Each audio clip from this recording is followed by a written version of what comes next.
எழுந்து நின்று நம்முடைய வணக்கங்களை தெரிவிக்கிறோம்.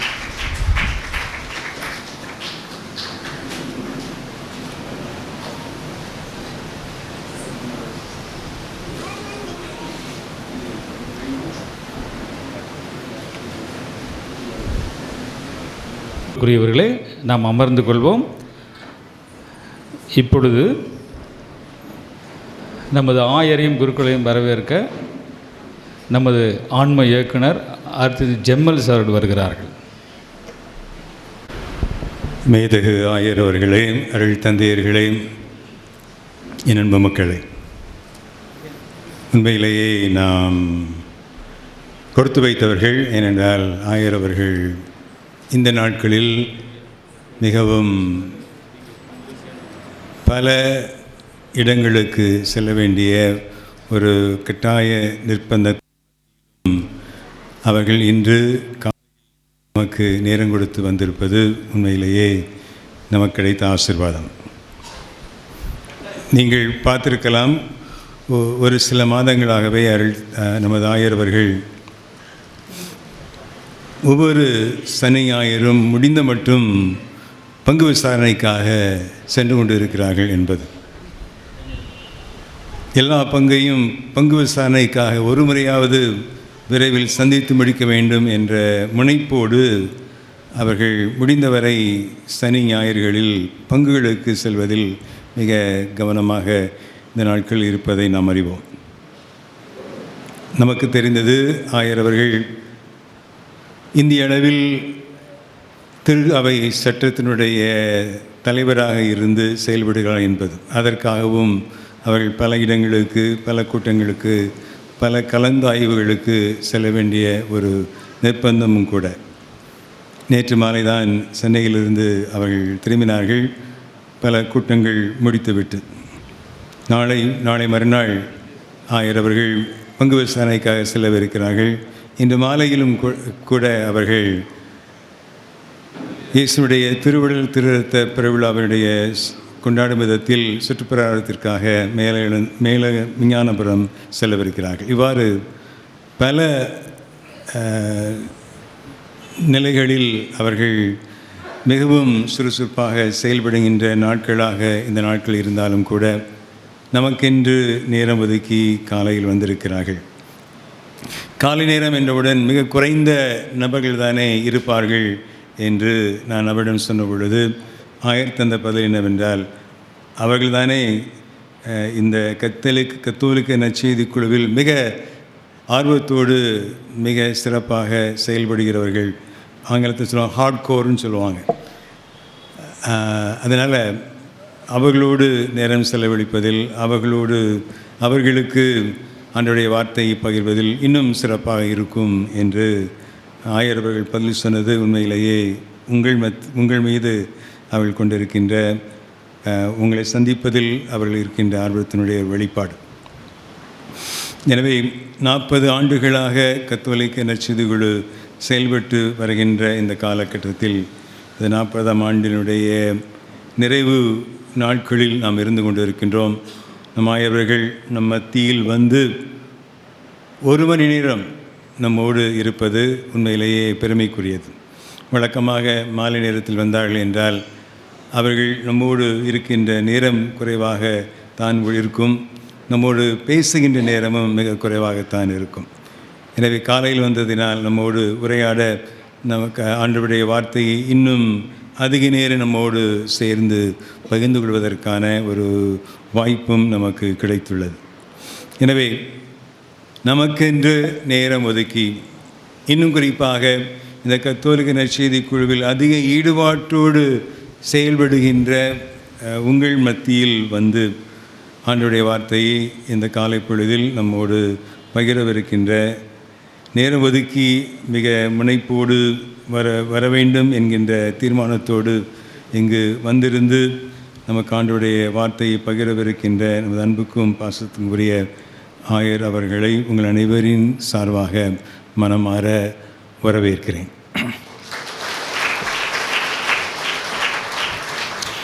நமது வரவேற்பின் எளிய அடையாளமாக இந்த கதர் துண்டினை கத்தோலிக்க நற்செய்தி குழுவில் மிக ஆர்வத்தோடு உழைத்து வருகின்ற சகோதரர் அவர்கள் ஆயர் அவர்களுக்கு வந்திருப்பார்கள்.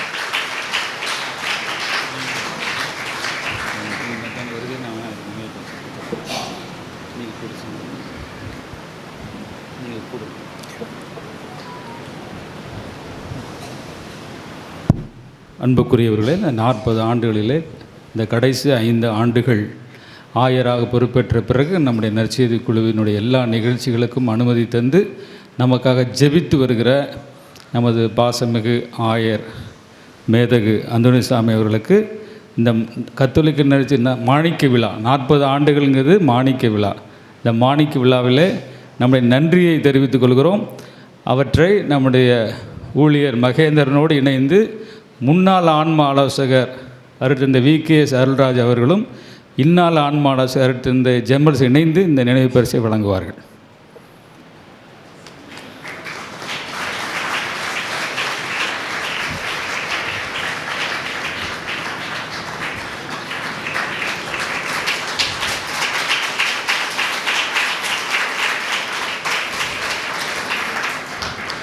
நமது நற்செய்தியினுடைய பெண்களின் சார்பாக சகோதரி சேசுகனி அவர்கள் இந்த புத்தகத்தை ஆயருக்கு பரிசாக கொடுக்கிறார்கள்.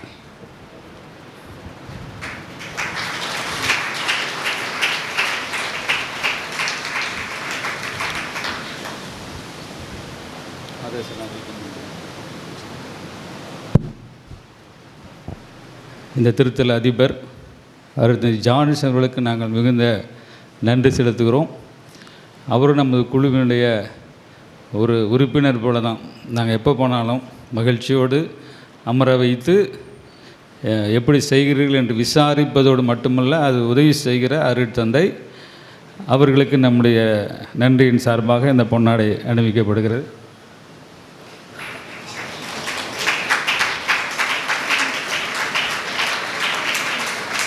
கத்தோலிக்க நற்செய்திகளுடைய 25 ஆண்டுகளாக நமது குழுவினுடைய ஆலோசகராக இருந்து நம்மை வழி நடத்தின அருட்தந்தை VKS அருள்ராஜ் அவர்களுக்கு இந்த பொன்னாடை அணிவிக்கிறோம்.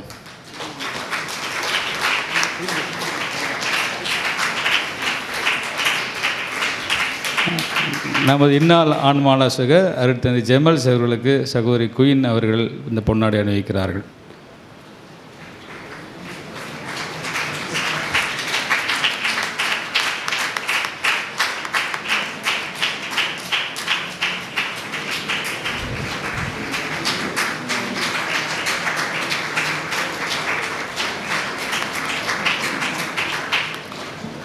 நமது ஆயர் அவர்களை சிறப்புரையாற்ற ஆசியுரை வழங்க வருமாறு அன்போடு அழைக்கிறோம். அன்பிற்கும் பாசத்திற்கும் உரிய அருள் தந்தையர்களே, இந்த கத்தோலிக்க நற்செய்தியின் பொறுப்பாளர்களே, அன்பு சகோதர சகோதரிகளே, இந்த காலை வேளையிலே உங்களுடைய மத்தியிலே வந்து சில உறவாடி இறை வார்த்தையை பகிர்ந்து கொள்வதிலே மகிழ்ச்சி கொள்ளுகின்றேன். தந்தை ஜெம்மல்ஸ் அவர்கள் சொன்னது போல மாலையில் வாருங்கள் என்று சொன்னார்கள். நீங்கள் ஏற்பாடு செய்த எந்த மாலையும் நான் ஃப்ரீயாக இல்லாதனால காலையில் வைத்துக்கொள்வோம் என்று சொன்னார்கள். தந்தை அவர்கள் சொன்னது போல் காலையில் நிறைய கூட்டம் இருக்க மாட்டாங்க அப்படின்னு. கூட்டம் பெரியதல்ல. எத்தனை பேர் நிறைய நேரத்தில் நம்ம என்ன செய்யணும் அப்படின்னா கூட்டம் சேர்க்கணுங்கிறாங்க. கூட்டம் பெருசு இல்லை. இப்போ பொலிட்டிக்கல் மீட்டிங்லாம் நடத்துகிறாங்கன்னா எத்தனையோ லட்சக்கணக்கில் கூட்டம் சேருவாங்க. அந்த கூட்டத்துக்கு வர்றவங்களாம் அந்த கட்சியை சார்ந்தவங்களாக இருக்கணும்னு தேவை கிடையாது. அந்த கூட்டத்துக்கு வர்றவங்கெல்லாம் அந்த கட்சிக்காக உழைக்கிறவங்களாக இருப்பாங்கன்னு தேவை கிடையாது. சேர்க்கணுங்கிறாங்க, வர்றாங்க. கூட்டம் பெரியதல்ல. வருபவர்கள் எதற்காக வருகிறோம் என்பதை மனதில் கொண்டு அதை செய்யக்கூடியவர்களாக இருக்க வேண்டும் என்று நினைக்கின்ற போது கூட்டத்தை விட ஒரு சிறிய குழு, நான் நினச்சேன் ஒரு 20-30 பேர் இருப்பீங்கன்னு நினச்சேன். இங்கே பார்த்தா இதே பெரிய கூட்டமாக தான் இருக்குது. ஆமாம், நான் வந்து ஒரு 20-30 ரொம்ப இன்ஃபார்மலாக அப்படி உரையாடலாம் அப்படின்ட்டு வந்தேன். இதுவுமே பார்த்தா ஹால் ஃபுல்லாக உட்காந்துருக்கீங்க, இதே பெரிய கூட்டம் தான். ஆமாம், அப்படிங்கும்போது நம்ம இது வந்து நம்ம ஆர்வமாக நாம் வருகிறோம் என்று சொல்லுகின்ற போது நம்முடைய வாழ்வில் என்ன நினைக்க விரும்புகிறோம், என்ன செய்ய விரும்புகிறோம், அதுவும் குறிப்பாக இறை வார்த்தையோடு இணைத்து இறை வார்த்தை வழியாக இறைவனோடு உறவு கொள்வது எப்படி அப்படி சிந்தித்து பார்க்க இந்த நாட்களை நீங்கள் ஒதுக்கி இருக்கிறீர்கள். நேற்றிலிருந்து ஞாயிற்றுக்கிழமை வரை பல நிலைகளில் காலையில் கூட்டம், மாலையில் பொதுக்கூட்டம் என்று பல நிலைகள் செய்து கொண்டிருக்கின்ற இந்த வேளையில், இந்த காலை வேளையிலே ஆர்வமாக வந்திருக்கின்ற உங்களோடு பகிர்ந்து கொள்வதில் பெரும் மகிழ்ச்சி கொள்ளுகின்றேன். நீங்கள் வந்து ரொம்ப ஆர்வமாக மாலையில் வர்றவங்க கூட பூசைக்கு வர்றோம், கூட ஒரு அரை மணி நேரம் உட்காந்து போவோமே அப்படின்னு போயிடும். ஆனால் இப்போ வர்றது வந்து நீங்கள் மேக் கான்சியஸ் டெசிஷன், இதுக்குன்னு வரணும் அப்படின்னு சொல்லி வந்துருக்கீங்க. அதனால் சாயங்காலம் பூசை, இப்போது 6 மணி பூசைக்கு வருவோம், பூசை கோயிலில் பார்த்துட்டு ஒரு அரை மணி நேரமோ 1 மணி நேரமோ இந்த மீட்டிங் முடிச்சுட்டு போயிடலாம் அப்படி போகிற மாதிரி ஆயிடும். இது அப்படி அல்ல, வார்த்தையை கேட்கணும் அப்படிங்கிற வந்திருக்கிற உங்களுடைய ஆர்வத்தை நான் பாராட்டுகின்றேன். இந்த நிலையில் நம்ம வந்து என்ன பேசணும்னு சொல்லும்போது, தந்தை ஜெமல்ஸ் நம்முடைய பொறுப்பாளர் தந்தை அவர்கள் சொன்னார்கள், நீங்கள் இந்த நாட்களில் எடுத்திருக்க தலைப்புவானது, நான் அவர்களுக்கு கடவுளாய் இருப்பேன், அவர்கள் எனக்கு மக்களாய் இருப்பார்கள். திருவெளிப்பாட்டு நூல் 21ஆம் அதிகாரம் 7வது வசனத்தை எடுத்திருக்கிறீர்கள். நான் அவர்களுக்கு கடவுளாய் இருப்பேன், அவர்கள் எனக்கு மக்களாய் இருப்பார்கள். ஏறக்குறைய விவிலியத்தினுடைய இறுதி பகுதியிலே, அந்த திருவெளிப்பாட்டு நூலிலே இது கொடுக்கப்படுகின்றது. நான் அவர்கள் கடவுளாக இருப்பேன், அவர்கள் எனக்கு மக்களாக இருப்பார்கள் சொல்லிட்டு எந்த பின்னணியில் கொடுக்கிறார் அப்படின்னா, புதிய படைப்பு வருகிறது, புதிய எருசலேம் வருகிறது. புதிய எருசலேமானது இறைமகன் இயேசு கிறிஸ்துவை மணவாளனாக ஆக்கிக் கொள்வதற்கு தன்னை தயார்படுத்திக் கொண்டிருக்கின்ற மணவாட்டியாக எருசலேம் நகர் தன்னையை தயாரிக்கிறது. அந்த நிலையில் வரும்போது கொடுக்கப்படுகின்ற வார்த்தை, நான் அவர்களுக்கு கடவுளாக இருப்பேன், அவர்கள் எனக்கு மக்களாக இருப்பார்கள். ஏறக்குறைய இறுதியிலே இது கொடுக்கப்படுகின்ற வார்த்தையாக இருக்கின்றது. ஆனால் இது இறுதியிலே கொடுக்கப்படுகின்ற வார்த்தை இறுதியிலே கொடுக்கப்பட்டது தானா, இந்த வார்த்தை வேறெங்கும் நம்ம பார்க்கிறோமா என்று சிந்தித்து பார்க்க நான் உங்களை அழைக்கின்றேன். நான் அவர்களுக்கு கடவுளாக இருப்பேன், அவர்கள் எனக்கு மக்களாக இருப்பார்கள் என்ற வார்த்தையை நீங்கள் போட்டு விவிலியத்தை தேடினீர்கள் என்றால், ஆரம்பம் முதல் தொடக்க நூலிலிருந்து இறுதி வரைக்கும் இந்த வார்த்தை மீண்டும் மீண்டும் வந்து கொண்டிருப்பதை நாம் பார்க்க முடியும். இது எங்கே ஆரம்பிக்கிறது என்று பார்ப்போமே என்றால், இது எதை மையப்படுத்துகிறது என்று சொல்லுகின்ற போது, கடவுளுக்கும் மக்களுக்கும் இருக்கின்ற உறவை காட்டக்கூடிய ஒன்றாக இருக்கின்றது. நான் உங்கள் கடவுள், நீங்கள் என் மக்கள், நீங்கள் என் மக்கள் என்று ஆண்டவர் உரிமையோடு யாரெல்லாம் தேர்ந்தெடுத்தாரோ, யாரெல்லாம் கடவுளை தன் கடவுளாக தேர்ந்தெடுத்து விரும்பி ஆண்டவர் வந்தார்களோ அவர்களை பார்த்து சொல்லுகின்றார், நீங்கள் என் மக்கள், நான் உங்கள் கடவுள் என்று சொல்லுகின்றார். இது எங்கே பார்க்கிறோம் என்று சொல்லுகின்ற போது, விவிலியத்தை எடுத்து பார்த்தோம் என்றால், பழைய ஏற்பாட்டில் ஒரு 50 நேரத்துக்கு மேலாக இதே வார்த்தை கொடுக்கப்படுகிறது. I am your God and you are my people, நீங்கள் என் மக்கள், நான் உங்கள் கடவுள், மீண்டும் மீண்டும் ஆண்டவர் சொல்லுகிறார். இது எங்கிருந்து ஆரம்பிக்குன்னு பார்த்தோம்னா, கடவுள் மனிதனோடு கொள்ளுகின்ற முதல் உறவிலிருந்தே இந்த வார்த்தை கொடுக்கப்படுவதை பார்க்கிறோம். குறிப்பாக தொடக்க நூல் 17ஆம் அதிகாரம் 7வது வசனத்தில் நாம் பார்க்கின்ற போது, கடவுள் ஆபிராமை அழைக்கிறார். ஆபிராமை அழைக்கும்போது என்ன சொல்கிறார், நான் உன் கடவுளாக இருப்பேன், நீ என்னால் தேர்ந்து கொள்ளப்பட்டவன், நான் உன்னை அனுப்புகிறேன் என்று சொல்வார். எல்லாம் பைபிள் திறக்கிறீங்க, என்ன வாசிங்கண்ணே? தொடக்க நூல் 17:7. தலைமுறை தலைமுறையாக உன்னுடனும் உனக்கு பின்வரும் உன் வழி மரபினருடனும் என்றும் உள்ள உடன்படிக்கையை நான் நிலைநாட்டுவேன். இதனால் உனக்கும் உனக்கு பின்வரும் உன் வழி மரபினருக்கும் நான் கடவுளாக இருப்பேன். நான் உன்னோடு ஒரு உடன்படிக்கை ஏற்படுத்துகிறேன், இதன் வழியாக உனக்கும் உன் பின் வருகின்ற உன் மக்களுக்கும் நான் கடவுளாக இருப்பேன் அப்படின்னு ஆண்டவர் சொல்கிறேன். அப்படிங்கும்போது நம்முடைய மீட்பின் வரலாறு ஆபிரகாமோடு ஆரம்பிக்கப்படுகிறது.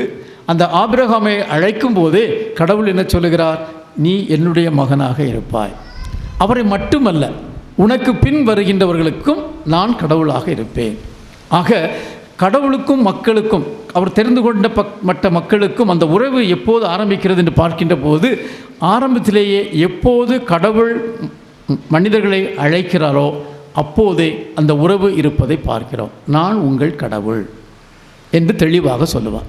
அடுத்து முழுவதும் நம்ம நீங்கள் நேரம் இருக்கும்போது நீங்கள் வாசிங்க, நம்ம எல்லாம் பார்க்க வேண்டாம். இப்படி பார்க்கும்போது அதுக்கடுத்து ஈசாக்குக்கு அதே வார்த்தை, அதே ப்ராமிஸை ரினியூ பண்ணுவார், புதுப்பிப்பார். அடுத்து வரும்போது இஸ்ராயலுக்கும் அதே வாக்கை புதுப்பிப்பார். இப்படி போய்கிட்டே இருக்கும். அடுத்து நம்ம பார்ப்போம்னா விடுதலை பயண நூலுக்கு வந்தோம்னா, விடுதலை பயண நூல் வரலாறு உங்களுக்கு தெரியும். இந்த மக்கள் திரும்ப வந்து எகிப்தில் போய் சேர்றாங்க. யோசேப்பு வழியாக அதுலேருந்து மீட்பு கிடைக்கி அங்கே நல்லா இருக்கிறாங்க. அடுத்து வந்து அங்கே நசுக்கப்படுறாங்க. திரும்ப ஆண்டவர் வந்து நான் இவர்கள் மீது இரக்கம் கொள்கிறேன், காப்பாற்றுகிறேன், இவர்களை வெளிக்கொண்டு வருவேன்னு சொல்லி வெளியே கொண்டு வரார் மோசே வழியாக கொண்டு வரும்போது மீண்டும் இதே வார்த்தையை உறுதிப்படுத்துவதை பார்க்கிறோம். எடுத்து விடுதலை பயண நூல் 19ஆம் அதிகாரம் 5, 6 வார்த்தைகளை யாராவது வாசிங்க பார்ப்போம்.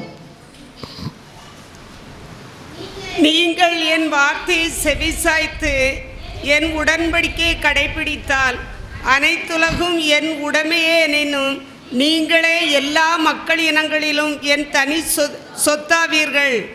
மேலும் எனக்கு நீங்கள் குருத்துவ அரசராகவும் தூய மக்களினமாகவும் இருப்பீர்கள். இவ்வார்த்தைகளே நீ இஸ்ரேல் மக்களிடம் கூற வேண்டியது என்றார்.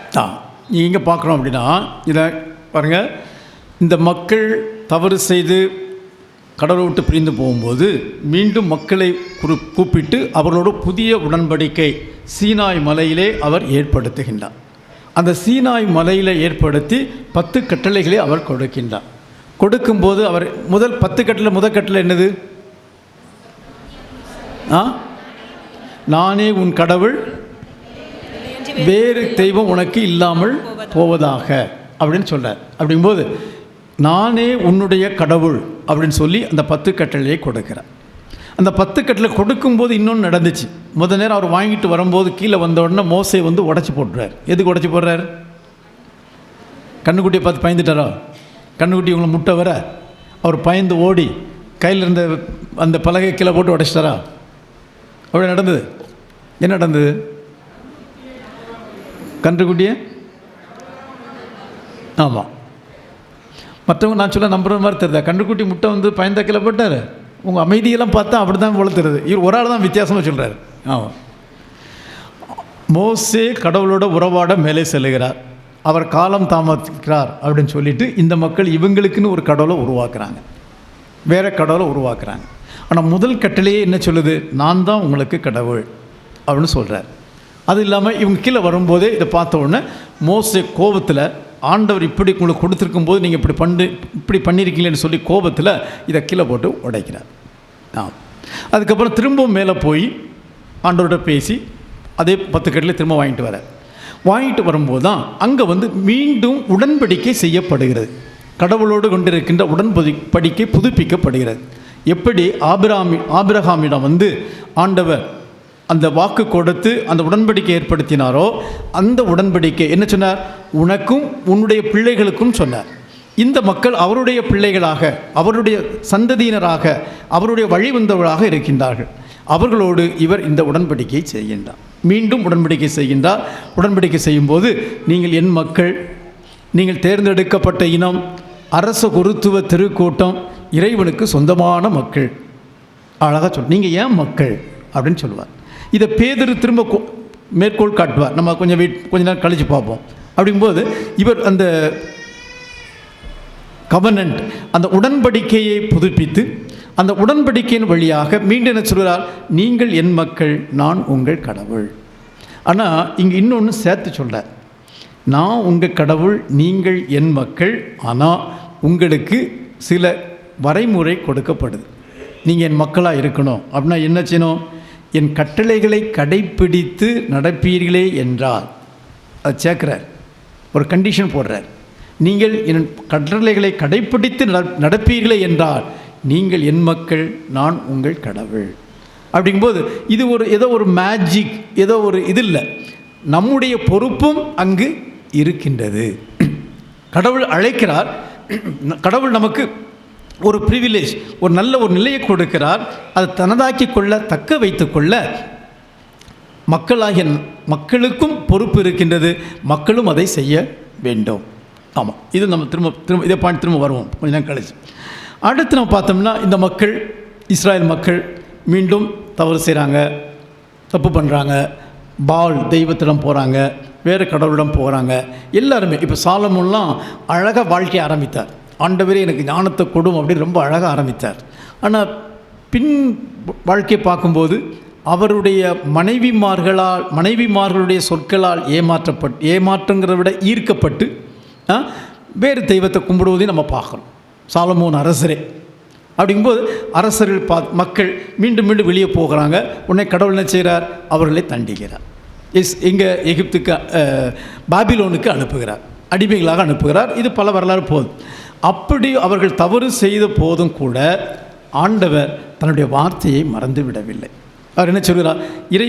இறைவாக்கினர்கள் வழியாக இந்த உடன்படிக்கையை, நான் உங்களுடைய கடவுள், நீங்கள் என் மக்கள் என்பதை நான் உங்களுக்கு சொல்லி இருக்கின்றேனே, அதை நீங்கள் மறந்து விட்டீர்களே, ஞாபகப்படுத்துங்கள், என்னிடம் வாருங்கள் என்று இறைவாக்கினர்கள் வழியாக ஆண்டவர் அந்த அழைப்பை கொடுப்பதையும் பார்க்குறோம். குறிப்பாக எடுத்துட்டோம்னா இறைவாக்கினர் எரேமியா எடுங்க, 31வது அதிகாரம் 31லேருந்து 34 வரை வாசிங்க.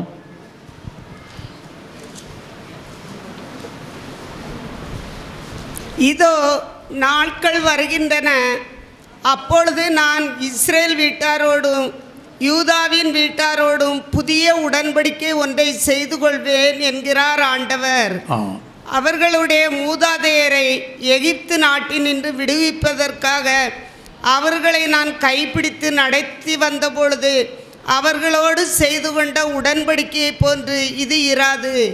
நான் அவர்களின் தலைவராய் இருந்தும் என் உடன்படிக்கையை அவர்கள் மீறிவிட்டார்கள் என்கிறார் ஆண்டவர்.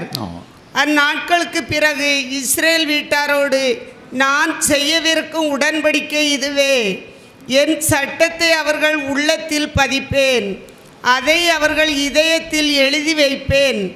நான் அவர்களின் கடவுளாய் இருப்பேன், அவர்கள் என் மக்களாய் இருப்பார்கள் என்கிறார் ஆண்டவர். நான் அவருடைய கடவுளாக இருப்பேன், அவர்கள் என் மக்களாக இருப்பார்கள். என்ன சொல்ல? ஏற்கனவே நான் சொன்னேன், ஆனால் அந்த மக்கள் மறந்து போயிட்டாங்க. இப்போ நான் திரும்பவும் வர்றேன். இவங்க வந்து அதில் ஒரு கட்டளை போட்டார்ல, ஒரு கண்டிஷன் போட்டார், என்னுடைய கட்டளைகளை கடைப்பிடிப்பீர்களே என்றால் இந்த உடன்படிக்கையில் நிலைத்திருப்பீர்கள். அவர் இந்த கட்டளையை கடைப்பிடிக்கலை, பிரிஞ்சு போனாங்க. இப்போ இவர் என்ன சொல்கிறார்? நான் மீண்டும் வருகிறேன். ஏன்னா என்னுடைய மக்கள் தப்பு பண்ணால் நான் தூக்கி போட்டுற முடியாது.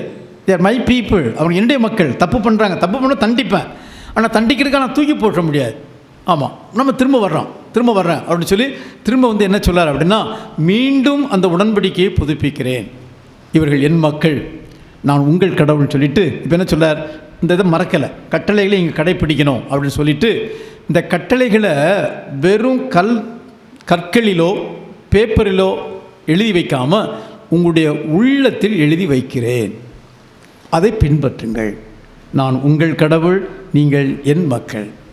ஏற்கனவே மோசைக்கு கொடுத்த அதே வார்த்தை, அதே கண்டிஷன், அதே வரையுறை இங்கும் கொடுக்கப்பட்டு பின்பற்றுவதற்கு எளிதாக இருக்கப்படும் என்று சொல்லி உங்களுடைய உள்ளத்திலேயே அதை பதிக்கிறேன் என்று சொல்லி அந்த உடன்படிக்கையை ஞாபகப்படுத்துகிறார்.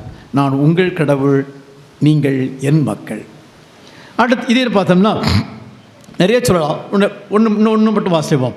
இறைவாக்கினர் எசேக்கியேல் எடுங்க, 36வது அதிகாரம்.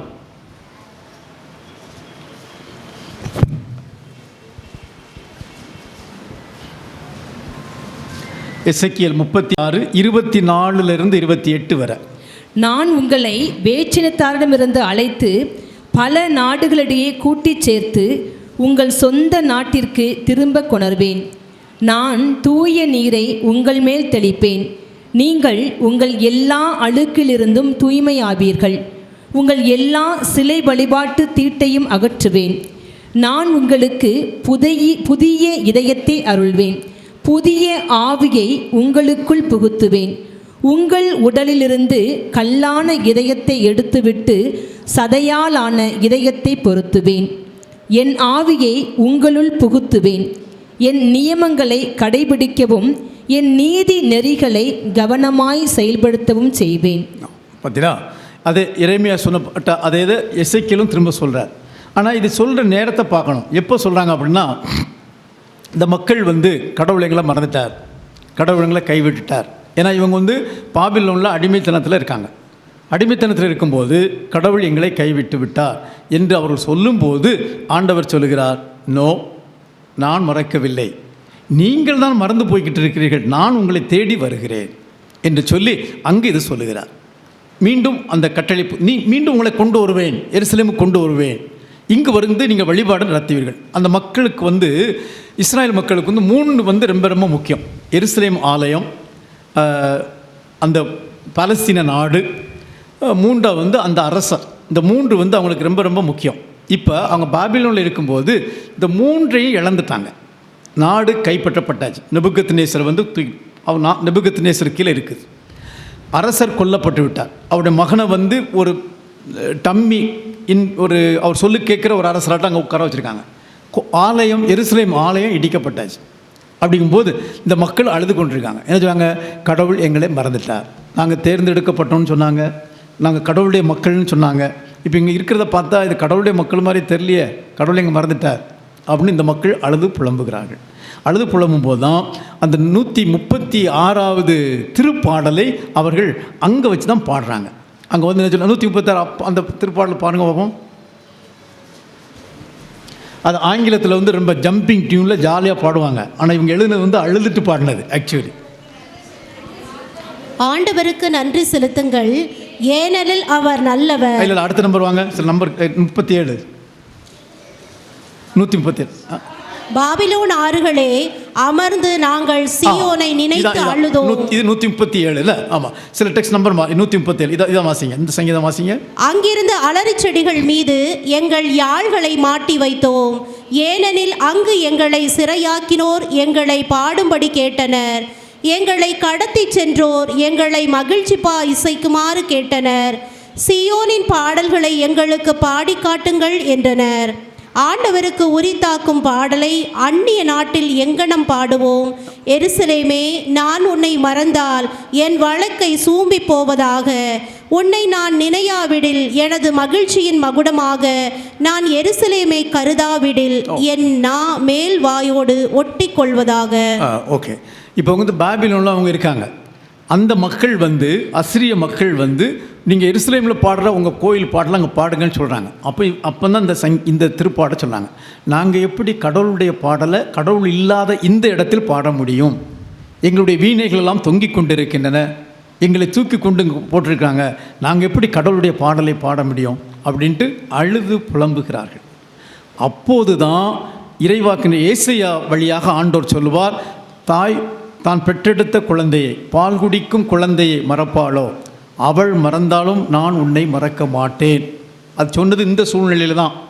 இவங்க கஷ்டப்பட்டு இருக்கும்போது இவங்க வந்து கடவுளே இல்லை, மறந்துட்டார், எங்களை கைவிட்டு விட்டார், நாங்கள் அந்நியர்கள் ஆகிவிட்டோம், ஆண்டவரிடமிருந்து பிரிந்து வந்து விட்டோம் என்று சொல்லும்போது ஆண்டவர் அந்த வேதனைப்படுகிறார்கள். வேதனையில் சொல்லும்போது இறைவாக்கினர் ஏசாயா வழியாக ஆண்டவர் சொல்லுகிறார், பால் குடிக்கும் தன் குழந்தையை தாய் மறப்பாளோ? அப்படியே அவள் மறந்தாலும் அது நடக்கக்கூடிய காரியமாங்கிறது கேள்விக்குறி. ஏன் கேட்கணுமா? கைதுக்கணுமா இருந்து ஒன்றும் இல்லையா? Okay sir. அவள் மறந்தாலும் நான் உன்னை மறக்க மாட்டேன் என்று ஆண்டவர் அந்த வாக்கை உறுதிப்படுத்துகிறார். எசேக்கியேல் என்ன சொல்கிறார்? நான் அந்த உடன்படிக்கை உறுதிப்படுத்தினது, நான் உங்கள் கடவுள், நீங்கள் என் மக்கள், நான் எப்படி உங்களை மறக்க முடியும்? நீங்கள் போகலாம், ஆனால் நான் உங்களை தேடி வந்து கொண்டே இருப்பேன் என்று அவர் சொல்கிறார். நான் தேடி வந்து கொண்டே இருப்பேன், நீங்கள் என்கிட்ட வாங்க, என்னிடம் வருவதற்கு என்னுடைய வார்த்தையை கேளுங்கள், என்னுடைய கட்டளைகளை கடைப்பிடியுங்கள் என்று அந்த ஒரு வரையறையை கொடுத்து நீங்கள் என்னிலே நிலைத்திருங்கள் என்று ஆண்டவர் அவர்களை உறுதிப்படுத்தி மீண்டும் என்ன சொல்கிறார்? உங்களுக்கு புதிய கட்டளையை தருகிறேன், புதிய கட்டளை கிடையாது, புதிய புதிய உடன்படிக்கை தருகிறேன் என்று சொல்லிவிட்டு அவர் என்ன சொல்கிறார்? உங்களுக்கு புதிய இதயத்தை தருகிறேன், கல்லாலான இதயத்தை எடுத்துவிட்டு சதையாலான இதயத்தை உங்களுக்கு தருகிறேன். அப்படின்னா உணர்ச்சியற்று போய் வேறு ஏதோ நினைத்து நீங்கள் செல்ல வேண்டாம், என்னிடம் வாருங்கள். நீங்கள் பல காரியங்களால் ஈர்க்கப்பட வேண்டாம், உலக மாயையில் நீங்கள் மயங்கிவிட வேண்டாம். நீங்கள் உணர்வு பூர்வமாக நான் செய்த காரியங்களை நினைத்து பார்த்து என்னிடம் திரும்பி வாருங்கள், நான் உங்களுடைய கடவுள். அதை மீண்டும் மீண்டும் ஆண்டவர் உறுதிப்படுத்துவதை பார்க்கின்றோம்.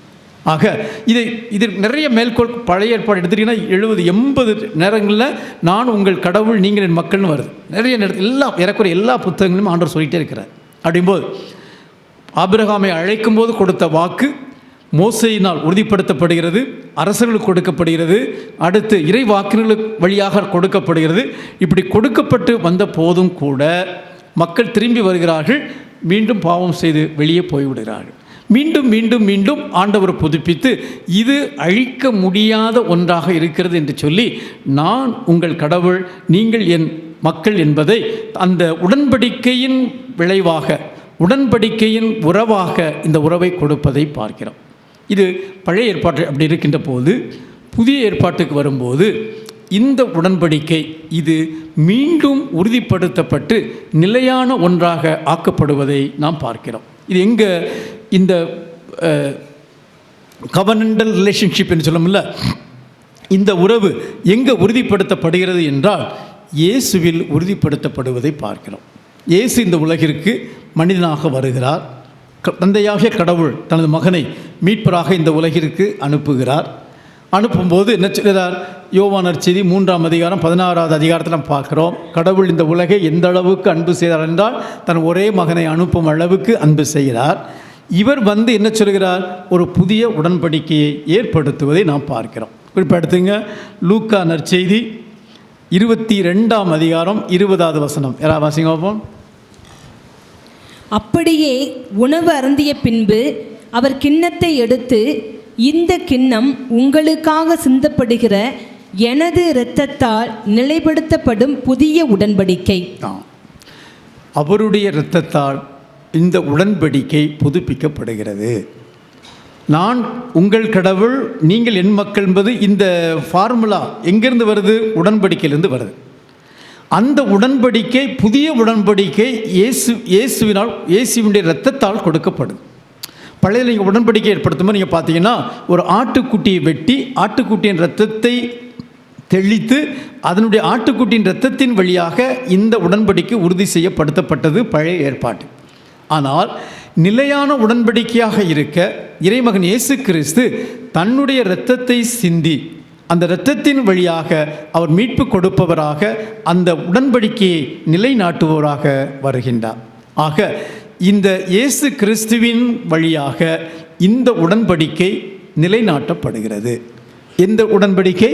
நீங்கள் என் மக்கள், நான் உங்கள் கடவுள். இது நிறைவாக கொடுக்கப்படுவதை பார்க்கிறோம். எபிரேயருக்கு எழுதிய திருமுகம் 8ஆம் அதிகாரம் 10லிருந்து 12 வரை வாசிங்க பார்ப்போம். நாட்களுக்கு பின் இஸ்ரேல் வீட்டாரோடு நான் செய்யவிருக்கும் உடன்படிக்கை இதுவே.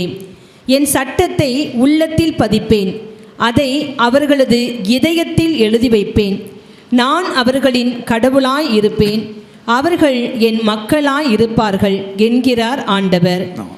எஸ், அதே இதை எபிரேயர்களை திருமுகத்தில் எபிரேய ஆசிரியர் அழகாக கூறுறார். அவர்கள் என் மக்கள், நான் அவர்களுடைய கடவுள், என் கட்டளைகளை அவருடைய உள்ளத்தில் எழுதி வைப்பேன். ஏன்னா அந்த கட்டளையை கடைப்பிடிப்பது வந்து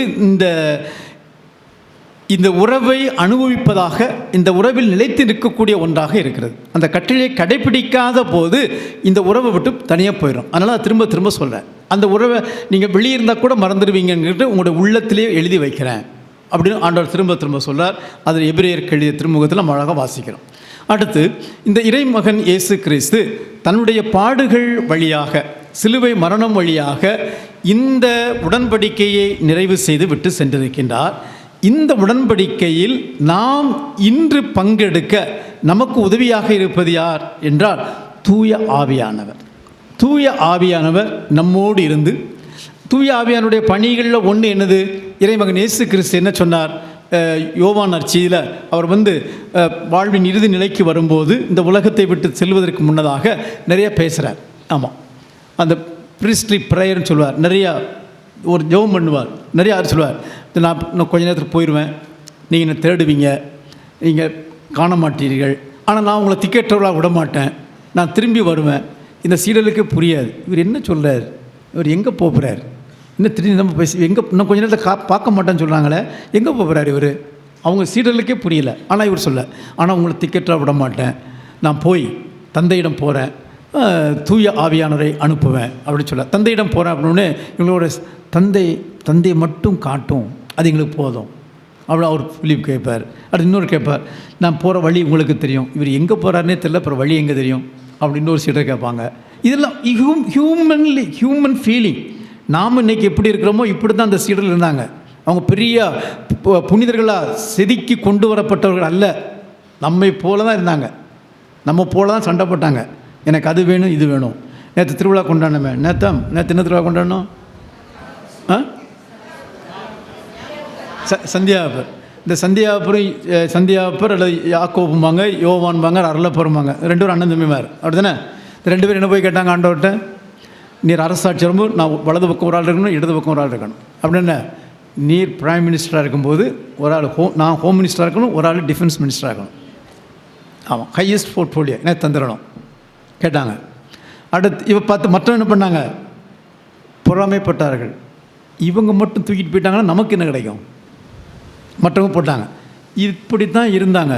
ஆனால் இயேசுவோடு இணைய வரும்போது இந்த யோவான் அன்றைக்கி வலது பக்கம் உட்காரணும், இடது பக்கம் உட்காரணும் கேட்டார். ஆனால் அதுக்கப்புறம் பேதுரு தலைமைத்துவத்துக்கு கீழே முழுமையாக அர்ப்பணித்து வேலை செஞ்சதை பார்க்குறோம். எனக்கு வேணும், முதலிடம் வேணும்னு சொன்னவர் திருத்தூதர் பண்ணி வாசிங்க, பேதுருக்கு தான் முதலிடம் கொடுப்பார். அவர் ஜெபம் பண்ணுவார், அவர் சுகமாக்குவார். அந்த இது கவுன்சில் நடக்கும், ஜெருசலேம் கவுன்சில் நடக்கும், அவர் தான் பேச வைப்பாங்க. அவருக்கு கொடுத்துட்டு இவர் ஒதுங்குகிறார். இவர் நேற்று கொண்டாடின யாக்கோப் அவர் எடுத்துக்கிட்டு அவர் என்ன ஆய்வுன்னு பேசினவர், அவர் தான் முதல் மறை சாட்சி. 12 திருத்தூதரில் முதல்ல கொல்லப்பட்டது அவர் தான். அப்படிங்கும்போது நம்ம இப்போ மனித உணர்வுகளோடு இருந்த இவர்கள் தான் இந்த உடன்படிக்கையில் இணைந்து கட்டளைகளை கடைப்பிடிக்க இவருடைய வாழ்வானது மாறிக்கொண்டே போவதை நாம் பார்க்கிறோம். இதை செயல்படுத்துவது எது? தூய ஆவியானவர். இறைமகன் இயேசு கிறிஸ்து என்ன சொல்கிறார்? நான் தூய ஆவியானவரை அனுப்புவேன், அவர் உங்களுள் இருந்து நான் என்னென்ன சொன்னேன் என்பதை உங்களுக்கு ஞாபகப்படுத்தி நீங்கள் என்ன செய்ய வேண்டும் என்பதை உங்களுக்கு வெளிப்படுத்துவார். அதுதான் தூய ஆவியானுடைய வேலையாக இருக்குது. அவர் புதுசாக எதுவும் சொல்ல போகிறதில்லை. த ஃபுல் ரெவலேஷன், முழு வெளிப்பாடு இயேசுவில் கொடுக்கப்பட்டாச்சு. புதுசாக ஒன்றும் கிடையாது. ஆண்டவருடைய பாடுகள், மரணம், உயிர்ப்பின் வழியாக மீட்பு கொடுத்தாகி விட்டது. ஆனால் அந்த மீட்பை செயல்படுத்தக்கூடியவராக இன்று இருப்பவர் தூய ஆவியானவராக இருக்கின்றார். அப்படி என்றால் நான் உங்கள் கடவுள், நீங்கள் என் மக்கள் என்பதை இயேசு தனது சிலுவையின் வழியாக உறுதிப்படுத்தியதை இன்று நம்முடைய வாழ்க்கையில் செயல்படுத்தி கொண்டிருப்பவராக இருப்பவர் தூய ஆவியானவராக இருக்கின்றார். கொரிந்தியருக்கு எழுதிய 2ஆம் திருமுகம் எடுங்க, 3ஆம் அதிகாரம் 3வது வசனம் வாசிங்க பார்ப்போம். எங்கள் பணியின் வாயிலாக கிறிஸ்து எழுதிய கடிதம் நீங்களே என்பது வெளிப்படை. அது மையினால் எழுதப்பட்டது அல்ல, மாறாக வாழும் கடவுளின் ஆவியால் எழுதப்பட்டது. கற்பலகைகள் அல்ல, மாறாக மனித இதயமாகிய பலகைகளில் எழுதப்பட்டது. இது பலகை, கற்பலகை, மை, இதான் ஞாபகம் வருதா? மோசே எழுதிட்டு வரும்போது கற்பலகை எழுதிட்டு வந்தார், ஞாபகம் இருக்கா? ஆரம்பத்தில். இப்போ இங்கே வரும்போது இவர் பவுல் எழுதுகிறார், இதெல்லாம் உங்கள் இதயத்தில் எழுதப்பட்டிருக்கு. இது ஏற்கனவே எசேக்கியேல் சொல்லிட்டார், உங்களுடைய கல்லான இதயத்தை தூக்கி வெளியே போடுங்க, சதை நிறைந்த இதயத்தை நான் தர்றேன். இப்போ உங்கள் சதையில், உங்கள் உள்ளத்தில் எழுதப்பட்டிருக்கு அப்படின்னு சொல்கிறார். இதை உங்களுக்கு வழிகாட்டுறாரு இந்த தூய ஆவியானவர், இதை காட்டுகிறார். அப்படி என்றால் என் அன்பு மக்களே, நான் உங்கள் கடவுள், நீங்கள் என் மக்கள் என்பது என்றோ கொடுக்கப்பட்டது அல்ல, மாறாக ஆரம்பத்திலிருந்து நம்முடைய உறவின் அடிப்படையாக இருக்கின்ற ஃபார்முலாவாக இருப்பது தான் இது. கடவுள் நம்முடைய கடவுளாக இருக்கின்றார், நாம் அவருடைய மக்களாக இருக்கின்றோம். இது நாம் அவருடைய மக்களாக மாறுகிறோம் என்று சொல்லுகின்ற போது எப்படி கடவுளுடைய மக்களாக மாறி நம்ம என்ன செய்கிறோம் அப்படின்னு பார்க்கும்போது, இப்போ நம்ம கடவுள் வாக்கு தவறாதவராக இருக்கிறார், கடவுள் நம்மை தேடி வருபவராக இருக்கின்றார், கடவுள் அதை மீண்டும் மீண்டும் உறுதிப்படுத்துவராக இருக்கின்றார். ஆனால் அதிலிருந்து நாம் எப்படி அவருடைய மக்களாக, அவருடைய பிள்ளைகளாக இருக்க முடியும் என்பதை இந்த நேரத்தில் நம்ம சிந்தித்து பார்க்க உங்களை நான் அழைக்கின்றேன். நாம் எல்லோரும் கடவுளுடைய மக்கள். கடவுளுடைய மக்களாக எப்படி மாறியிருக்கோம்? திருமுழுக்கின் வழியாக, நாம் பெற்றிருக்கின்ற திருமுழுக்கின் வழியாக கடவுளுடைய மக்களாக மாறுகிறோம். நாம் திருமுழுக்கின் வழியாக கடவுளுடைய மக்களாக மாறுகின்ற போது பேதுரு சொல்லுகிறார், நீங்கள் தேர்ந்தெடுக்கப்பட்ட இனம், நீங்கள் அரச குருத்துவ திருக்கூட்டம், நீங்கள் இறைவனுக்கு சொந்தமான மக்கள் என்று நம் ஒவ்வொருவரையும் பார்த்து கூறுகின்றார். அப்படி என்றால் அந்த உடன்படிக்கையின் ஃபார்முலா, நான் உங்கள் கடவுள், நீங்கள் என் மக்கள் என்பது இந்த மக்களுக்கு கொடுக்கப்படுவதை நாம் பார்க்கின்றோம். இன்று கடவுள் நம் கடவுளாக இருக்கின்றார், நாம் அவருடைய பிள்ளைகளாக இருக்கின்றோம். இதில் இந்த கடவுளுடைய உறவுக்குள் செல்லும்போது, இந்த உடன்படிக்கையினுடைய உறவுக்குள் செல்லும்போது நம்முடைய வாழ்வு எப்படி இருக்க வேண்டும் என்று சிந்தித்து பார்ப்போமே என்றால், முதல்ல ஐ will B their God means a rebirth. நான் உங்களுடைய கடவுளாக இருப்பேன் என்று சொல்லுகின்ற போது நமக்கு தருவது என்ன? ஒரு மறுபிறப்பை, ஒரு புது பிறப்பை நமக்கு தருகின்றது. நாம் புதிய மக்களாக பிறக்கின்றோம். ஏற்கனவே பார்த்தது ஆபிரகாம் எடுத்துங்க. ஆபிராம் கடவுளை அழைக்கும்போது அவருடைய பெயர் ஆபிரகாம் இல்லை, ஆபிராம். அவர் ஆபிராம் எப்போது உடன்படிக்கை செய்து கொண்டு அவரை தனதாக்கி கொண்டாரோ அப்போது ஆபிராம் ஆபிரகாமாக மாறுறார். சரியா? பேர் மாற்றம் பெறுகிறார். அப்படி என்றால் இதே போல தான் இறைமையா எடுத்துக்கிட்டிங்கன்னா 24வது அதிகாரம் 6-7 வசனத்தில் என்ன சொல்லப்படுற, என்ன எழுதப்பட்டிருக்கு அப்படின்னா, வாசிங்கோப்பம் இறைமையா 24:6-7. நான் கண்ணாய் இருக்கிறேன், அவர்களை மீண்டும் இந்நாட்டுக்கு கொண்டு வருவேன். நான் அவர்களை கட்டி எழுப்புவேன், கவிழ்த்து வீழ்த்த மாட்டேன். நான் அவர்களை நட்டு வளர்ப்பேன், பிடுங்கி எறிய மாட்டேன். நானோ ஆண்டவர் என்பதை அறிந்து கொள்ளும் உள்ளத்தை நான் அவர்களுக்கு கொடுப்பேன். அவர்கள் என் மக்களாயிருப்பார்கள், நான் அவர்கள் கடவுளாயிருப்பேன். இப்போ நான் அவருடைய கடவுள், அவருடைய மக்களாக இருப்பாங்க. ஓகே, அது எங்கே வருது? நான் நட்டுவேன், வளருவாங்க, ஒரு புதிய வாழ்வு கொடுப்பேன், ஒரு புதியதை தருகிறேன், ஒரு மாற்றம் தருகிறேன், ஒரு புதியதை தருகிறேன் என்று சொல்லுகின்றார். அங்கே ஒரு மாற்றம் வருது. ஆபிரகாம் அழைக்கப்பட்டார். இஸ்ராயல் மக்களுக்கு ஒரு புதிய மாற்றத்தை கொடுத்து இதை எடுத்து வாழ வேண்டும் என்று சொல்லுகிறார். இது இன்றும் கிறிஸ்தவர்களாகிய நமக்கு, கத்தோலிக்கர்களாகிய நமக்கு, இயேசுவின் பிள்ளைகளாக மாற்றப்பட்டிருக்கின்ற நமக்கும் கடவுள், அவர் நம் கடவுளாக இருக்கின்றார், நாம் அவருடைய பிள்ளைகளாக இருக்கின்றோம். இந்த உறவிலே ஒரு புதிய மாற்றம் வர வேண்டும். புதிய அது சும்மா என் கடவுள், நான் அவங்க மக்கள் அப்படின்னா, what is it have in my life, என்னுடைய வாழ்க்கையில் இது என்ன இருக்குது அப்படின்னு பார்க்கும்போது என்ன சொல்லணும்னா, நம்ம பாவத்திலிருந்து விடுதலை பெற்று பாவமற்ற வாழ்க்கைக்கு நாம் வருகிறோம். பாவத்தின் வழியாக கடவுளிடம் பாவத்திற்கு அடிமையாக இருந்ததுனால கடவுளிடமிருந்து தள்ளி சென்றிருந்தோம்.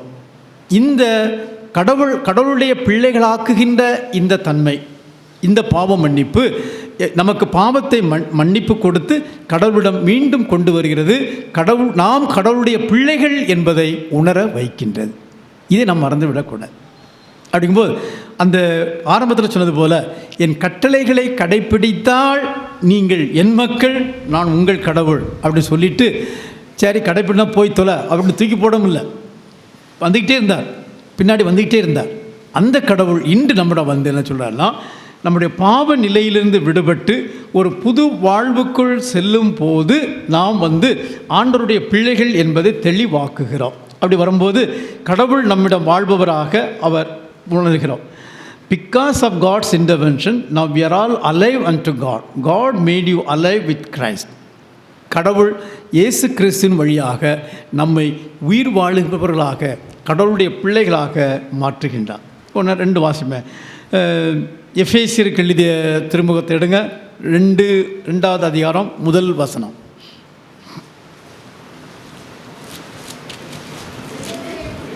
உங்களுடைய குற்றங்களையும் பாவங்களையும் முன்னிட்டு நீங்கள் இறந்தவர்களாயிருந்தீர்கள். அப்பொழுது நீங்கள் இவ்வுலக போக்கின்படி வான்வெளியில் அதிகாரம் செலுத்தும் தலைவனுக்கு ஏற்ப வாழ்ந்து வந்தீர்கள். கடவுளுக்கு கீழ்ப்படியாத மக்களிடையே இப்போது செயலாற்றும் தீய ஆற்றலுக்கு பணிந்து நடந்தீர்கள். இந்நிலையில்தான் ஒரு காலத்தில் நாம் எல்லோரும் இருந்தோம். நம்முடைய ஊனியல்பின் தீய நாட்டங்களின்படி வாழ்ந்து உடலும் மனமும் விரும்பியவாறு செயல்பட்டு மற்றவர்களைப் போலவே நாமும் இயல்பாக கடவுளின் சினத்துக்கு ஆளானோம். ஓகே, அதாவது என்ன, பாவத்தின் வழியாக நம்ம பாவத்திற்கு அடிமையாகி கடவுளை விட்டு தள்ளி போனோம். இப்போ நாம் மீண்டும் திரும்பி வருகிறோம். சரியா? கொலோசியருக்கு எழுதிய திருமுகம் 2ஆம் அதிகாரம் 13வது வசனத்தை வாருங்க. கொலோசியருக்கு எழுதிய திருமுகம் 2ஆம் அதிகாரம் 13வது வசனம். உடலில் விருத்த சேதனம் செய்து கொள்ளாதவர்களாயும் குற்றம் செய்பவர்களாயும் வாழ்ந்ததால் நீங்கள் இறந்தவர்களாய் இருந்தீர்கள். கடவுள் உங்களை அவரோடு உயிர் பெறச் செய்தார். நம்ம பாவத்தின் வழியாக நாம் இறந்தவர்களாக இருந்தோம், செத்தவர்களாக இருந்தோம். கடவுள் தன்னுடைய அன்பினால் மன்னிப்பின் வழியாக அவருடைய பிள்ளைகளாக நம்மை ஏற்றுக்கொண்டு நம்மை வாழ்பவராக மாற்றி அமைத்திருக்கின்றார்.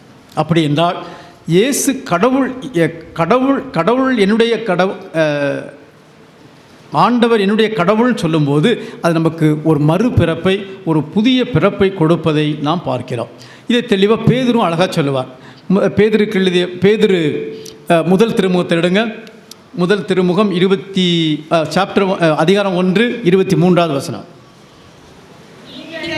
அழியக்கூடிய வித்தினால் அல்ல, மாறாக உயிருள்ளதும் நிலைத்திருப்பதுமான அழியா வித்தாகிய கடவுளின் வார்த்தையால் புது பிறப்பு அடைந்துள்ளீர்கள். நீங்கள் இப்போ புது பிறப்பு அடைந்திருக்கிறீர்கள். அது அழியக்கூடியதோ அல்லது நிலையற்றதோ அல்ல, மாறாக அழியாததும் நிலைத்திருப்பதுமான இறை வார்த்தையின் வழியாக நீங்கள் உள்ளே வந்திருக்கிறீர்கள். இதை நீங்கள் மறந்துவிடக்கூடாது, உங்களுடைய நிலையை மறந்துவிடக்கூடாது. அப்படி வரும்போது இந்த கடவுள் என் கடவுள் என்று சொல்லுகின்ற போது இந்த மறுபிறப்பை உணர்ந்த மக்களாக, அவற்றை ஏற்று வாழக்கூடிய மக்களாக நாம் இருக்கதை பார்க்கிறோம். இரண்டாவது எடுத்துட்டோம்னா, நான் உங்களுடைய கடவுள் அப்படின்னு ஆண்டவர் சொல்கிறாருன்னா, அதை நாம் என்ன சொல்லணும்னா, நான் உங்களுடைய கடவுள் என்று ஆண்டவர் சொல்லுகின்ற கடவுளுடைய பிள்ளைகளாக நாம் வாழணும்னா எப்படி இருக்கப்படணும்னா, நாம் கடவுளால் வழிநடத்தப்பட்ட வாழ்வுக்கு நாம் உட்படுத்த வேண்டும். அதாவது I will be their God means a God directed life. கடவுளால் வழிநடத்தப்பட்ட ஒரு வாழ்வாக இருக்கணும். கடவுள் என்ன எதிர்பார்க்குற, என்னுடைய சொந்தத்து இல்லை, எனக்கு இது பிடிக்கி, ஐ லைக், ஐ என்ஜாய், இது இல்லை. கடவுள் என்ன எதிர்பார்க்குறார், கடவுள் அது கடவுளால் காட் டிரெக்டட் லைஃப், கடவுளால் வழிநடத்தப்பட்ட ஒரு வாழ்வாக இருக்கணும். அதை நம்ம ஏற்கனவே வாசிட்டோம். எசேக்கியேலில் பார்க்கும்போது ஏற்கனவே சொன்னோம், உங்களுடைய கடின உள்ளத்தை எடுத்துவிட்டு சதையாலான உள்ளத்தை உங்களுக்கு தருவேன் என்று ஆண்டவர் சொன்னதை நாம் பார்த்தோம். அப்படிங்கும்போது இந்த பாவத்திற்கு வழியாக, அந்த பாவத்தின் வழியாக நாம் விடுதலை பெற்று கடவுளை மையப்படுத்தி வாழுகின்ற வாழ்வாக இருக்க வேண்டும். சொல்லும்போது இப்போ பாவம் செய்யும்போது நம்ம எப்பெல்லாம் பாவம் செய்கிறோமோ பாவத்துக்கு நம்ம அடிமையாகி விடுகிறோம். சாத்தானை நாம் தலைவனாக ஏற்றுக்கொள்கிறோம். அதை விட்டு வெளியே வரணும் அப்படின்னா கடவுள் எதிர்பார்க்கிற வாழ்க்கைக்கு நம்மை உட்படுத்த வேண்டும். அடுத்து மூன்றாவதாக கடவுள் நான் உங்கள் கடவுள் அப்படின்னு சொல்லும்போது நம்ம என்ன இருக்கிறான்னா, நம்முடைய வாழ்வு எப்படி இருக்கணும்னா, what are who you serve tell you what are who your God is. நீங்கள் யாருக்கு சேவை செய்கிறீர்களோ, நீங்கள் எதை விரும்புகிறீர்களோ அவைகள் உங்களுடைய கடவுள் எப்படிப்பட்டவர் என்பதை காட்டுகிறது. நீங்கள் யாருக்கு சேவை செய்கிறீர்களோ அவர்களே உங்கள் கடவுள். இதுதான் பார்ப்போம். பழைய ஏற்பாட்டில் திரும்ப வருது என்ன, நானே உங்கள் கடவுள் என்று ஆண்டவர் சொல்லும்போது இந்த மக்கள் பிரிந்து போய் பால் தெய்வத்துக்கு வழிபடுவாங்க. அப்போ நம்ம முதல் அரசராகமத்தில் நம்ம பார்ப்போம், இவர் யார், இறைவாக்கினர் எலிஜா, எலிஜா தமிழ் எலிஜா, ஆமாம், அவர் என்ன சொல்லுவார், அவருக்கும் ஒரு 400 பால் கடவுளுடைய இறைவாக்கினருக்கும் போட்டி வரும். அவங்க ரெண்டு இந்த இது ஆஃபரிங் ஒப்பு கொடுப்பாங்க, பழி ஒப்பு கொடுப்பாங்க. அப்போ என்ன சொல்லுவார், நீங்கள் நல்ல ஏற்பாடு பண்ணுங்கள், தண்ணி நல்ல தீ வைக்கக்கூடாது, யாருடைய இந்த காணிக்கையானது கடவுளால் ஏற்றுக்கொள்ளப்படுகிறதோ அந்த கடவுளே உண்மையான கடவுள் என்று சொல்லுவார். அது உங்களுக்கு தெரியும். அது 400 நீங்கள் 400 பேர் இருக்கிறனால நீங்கள் முதல் செய்யுங்கன்னு சொல்லுவார். நல்லா தண்ணி ஊற்றுங்க அப்படிலாம் இல்லை சொல்லுவார். அவங்கெல்லாம் ஜெபம் பண்ணுவாங்க, ஒன்றுமே நடக்காது. மாலையில் இவர் செய்வார். அப்படி செய்யும்போது உடனே வானத்திலிருந்து தீப்பிழம்பு அதை கன்சியூம் பண்ணி மேலே கொண்டு போவதை பார்க்கிறோம். அப்போ இப்போ சொல்லுவார், நீங்கள் சொல்லுங்கள் இது உண்மையான கடவுள். அடுத்து யோசுவா சொல்லுவார், நீங்கள் இன்றைக்கி முடிவு பண்ணுங்கள், கடவுள் யாவே கடவுளை பின்பற்ற விரும்புகிறீங்களா, நீங்கள் பால் தெய்வத்தை பின்பற்ற விரும்புகிறீங்களா? நான் இங்கே இருப்பேன் அங்கே இருப்பேன், இங்கே ஒரு கால் அங்கே ஒரு கால். அப்போ யோசுவா சொல்லுவார், அது சரிப்படாது, யூ டிசைட். அந்த தெய்வம்னா அங்கே போங்க, இந்த தெய்வம்னா இங்கே வாங்க, நான் இங்கே இருப்பேன் அங்கே இருப்பேன். இது இந்த ஹோட்டலில் சாப்பிட போகிறது மாதிரி கிடையாது. இன்றைக்கி ஒரு ஹோட்டலில் சாப்பிட போகிறோம், நாளைக்கு அந்த ஹோட்டலில் டேஸ்ட் எப்படி இருக்குன்னு இன்னொரு ஹோட்டலுக்கு போகிறோம், இன்னொரு ஹோட்டலுக்கு போகிறோம். ஆமாம், இப்படி டேஸ்ட் பார்க்குறது கிடையாது. இந்த கடவுள் எப்படி இருக்கிறார், அந்த கடவுள் எப்படி இருக்கிறார், இங்கே இப்படி வேண்டி பார்ப்போமே, அங்கே அது செஞ்சு பார்ப்போமே. இது செய்யும் போது நான் உங்கள் கடவுள் என்பதை நாம் முழுமையாக ஏற்றுக்கொண்டு இருக்கிறோமா என்பது கேள்விக்குறியாக மாறும். அப்படி என்றால் நான் உங்கள் கடவுள் என்பதை நாம் ஏற்றுக்கொள்ளாமல் எனக்கு பிடித்த கடவுளை நான் தேடி செல்கிறேன். எனக்கு பிடித்த கடவுள் பாலா இருக்கலாம், அதுவாக இருக்கலாம், இதுவாக இருக்கலாம். எனக்கு இது அங்கே இப்படி கேள்விப்பட்டேன் அங்கே போயிடுவோம், இங்கே இப்படி கேள்விப்பட்டேன் அங்கே போயிடுவோம், அங்கே இப்படி கேள்விப்பட்டேன் அங்கே போயிடுவோம். இப்படி ஜம்ப் பண்ணி லைக் பட்டர்ஃப்ளை, எப்படி அந்த பட்டர்ஃப்ளை ஒவ்வொரு பூவாக தாவி தாவி போகிறது போல் நம்மளும் தாவி தாவி போனோம்னா கடவுள் என் கடவுள், நீங்கள் என் மக்கள் என்று கடவுள் சொன்னதை எப்படி வாழ்வாக்க முடியும்? அது ஒரு பெரிய கேள்விக்குறியாக இருப்பதை பார்க்கிறோம். இதனால தான் திருத்தந்தை பிரான்சிஸ் அவர்கள் சொல்வார்கள், ஐடால்ட்ரி என்று சொல்லும்போது கடவுள் நான் மறுக்கிறேன் என்று சொல்லுகின்ற போது எந்த கடவுளை நீங்கள் மறுக்கிறீர்கள்? எதுவும் நீங்கள் பணத்தையே மையப்படுத்தி வாழ்ந்தால் பணம் உங்கள் கடவுளாக இருக்கும். எனக்கு அதிகாரம் ஆணவம் வேணும் அப்படி போனோம்னா அந்த அதிகாரமும் ஆணவமும் உங்கள் கடவுளாக மாறும். நீங்கள் எனக்கு புகழ்ச்சி அது வேணும், அதுக்காக என்ன செய்வேன் அப்படின்னு சொல்லும் போனால் அது உங்கள் கடவுளாக மாறுது. நீங்கள் எதற்கு முக்கியத்துவம் கொடுத்து எதை முன்னிலைப்படுத்தி வாழ்கிறீர்களோ தட் பிகம்ஸ் யுவர் காட், அது உங்களுடைய கடவுளாக மாறுது என்று நம்ம திருத்தந்தை பிரான்சிஸ் அவர்கள் அழகாக சொல்லுவார்கள். அப்படி என்றால் எதற்கு நீங்கள் சேவை செய்கிறீர்கள், எதற்கு நீங்கள் சேவை செய்கிறீர்களோ அவையே உங்கள் கடவுளாக மாறுவதை நாம் பார்க்கின்றோம். இந்த நிலையை பார்க்கின்ற போது எதற்கு நாம் அடிமைப்பட்டு இருக்கிறோம்? கடவுள் நம்முடைய கடவுள் என்றால் அந்த கடவுளுடைய வார்த்தைக்கு அடிமைப்பட்டு இருக்கின்றோமா அல்லது வேறு எதுக்காவது அடிமைப்பட்டு இருக்கிறோமா என்று சிந்தித்து பார்த்து எதை மையப்படுத்தி வாழுகிறோமோ, எதை நம்முடைய வாழ்க்கையில் முதன்மைப்படுத்துகிறோமோ, எதை நம்முடைய வாழ்க்கையில் தேடுகிறோமோ அதுதான் நமது கடவுளாக இருக்கின்றது. அப்படிங்கும்போது நம்ம எதை தேடுகிறோம், எதை முதன்மைப்படுத்துகிறோம், எதற்கு நாம் முக்கியத்துவம் கொடுக்கிறோம், அதுதான் கடவுளாக. நம்ம எதை முக்கியத்துவம் கொடுக்குறோமோ, எதை தேடுறோமோ அதை அடையணும்னு தான் நாள் ஃபுல்லாக நம்ம முயற்சி எடுப்போம்.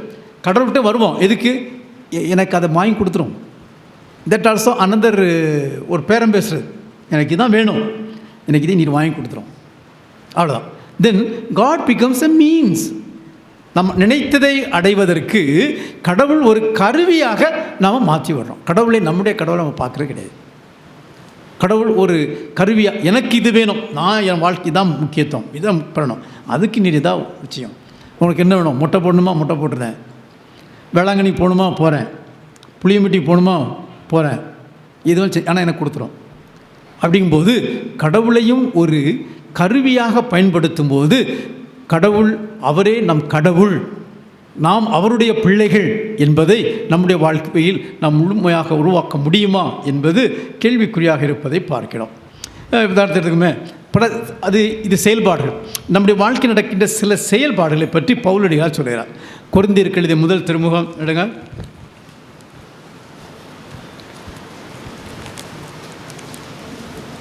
6ஆம் அதிகாரம் 9-10 வாசிங்க வைப்போம். முதல் கொரிந்தியர் 6. உங்களுக்கு தெரியாதா? ஏமாந்து போகாதீர்கள். பரத்தமையில் ஈடுபடுவோர், சிலைகளை வழிபடுவோர், விபச்சாரம் செய்வோர், தகாத பாலுணர்வு கொள்வோர், ஒரு பால் புணர்ச்சியில் ஈடுபடுவோர், திருடர், பேராசை உடையோர், குடிவெறியர், பழி தூற்றுவோர், கொள்ளையடிப்போர் ஆகியோர் இறையாட்சியை உரிமையாக்கிக் கொள்வதில்லை. உங்களுள் சிலர் இவ்வாறுதான் இருந்தீர்கள்.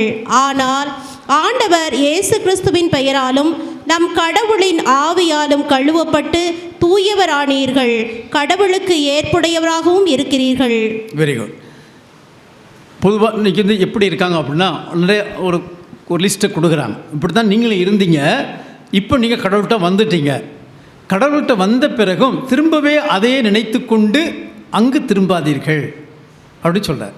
நீங்கள் எதை முன்னிலைப்படுத்துறீர்கள் அப்படின்னு சொல்லும்போது அவர் ஒரு லிஸ்ட்டே கொடுக்குறார். என்னது பாருங்கள், பரத்தமை,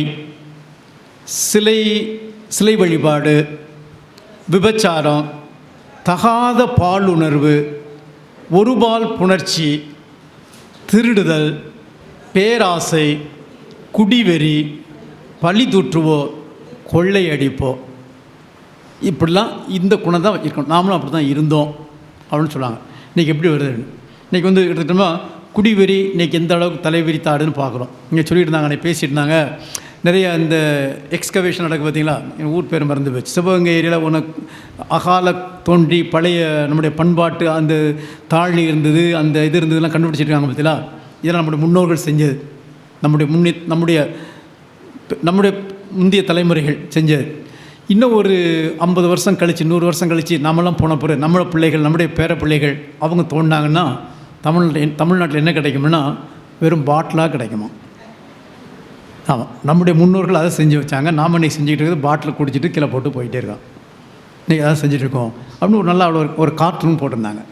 ஆமாம், அடுத்த நூற்றாண்டில் தமிழகத்தில் எக்ஸ்கவேஷன் பண்ணாங்கன்னா என்ன எடுப்பாங்க அப்படிங்கும்போது இதே படும்போது நம் கடவுள் நாம் அவருடைய பிள்ளைகள்னால் இந்த ஈடுபாட்டில் நீங்கள் இருந்தீங்க. அவர் சொல்கிறார், இன்னொன்று மறந்துடக்கூடாது, we are all human being, நம்மளோட மனிதர்கள், நம்மகிட்ட வந்து வீக்னஸ் உண்டு, அதை நம்ம ஒத்துக்கணும். நோபடி செயின்ட், கடவுள் நம்ம யாரும் செயின்ட் கிடையாது, நம்ம யாரும் புனிதர்கள் கிடையாது.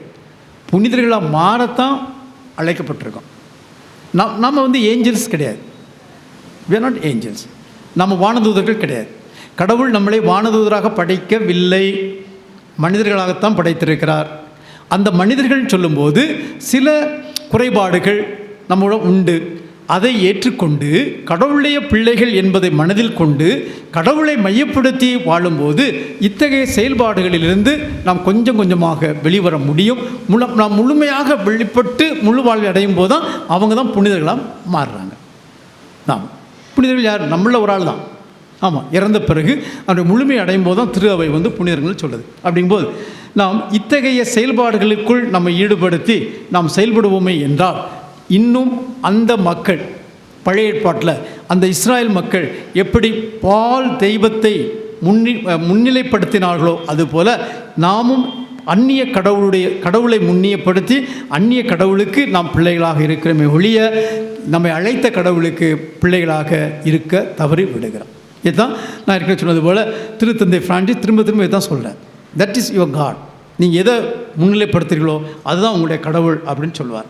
ஆனால் அந்த முதல் கொரிந்தியர் 6வது அதிகாரம் 10வது வசனம் அந்த இன்னைக்கு வாசிட்டோம். அதில் என்ன சொல்லுவார்?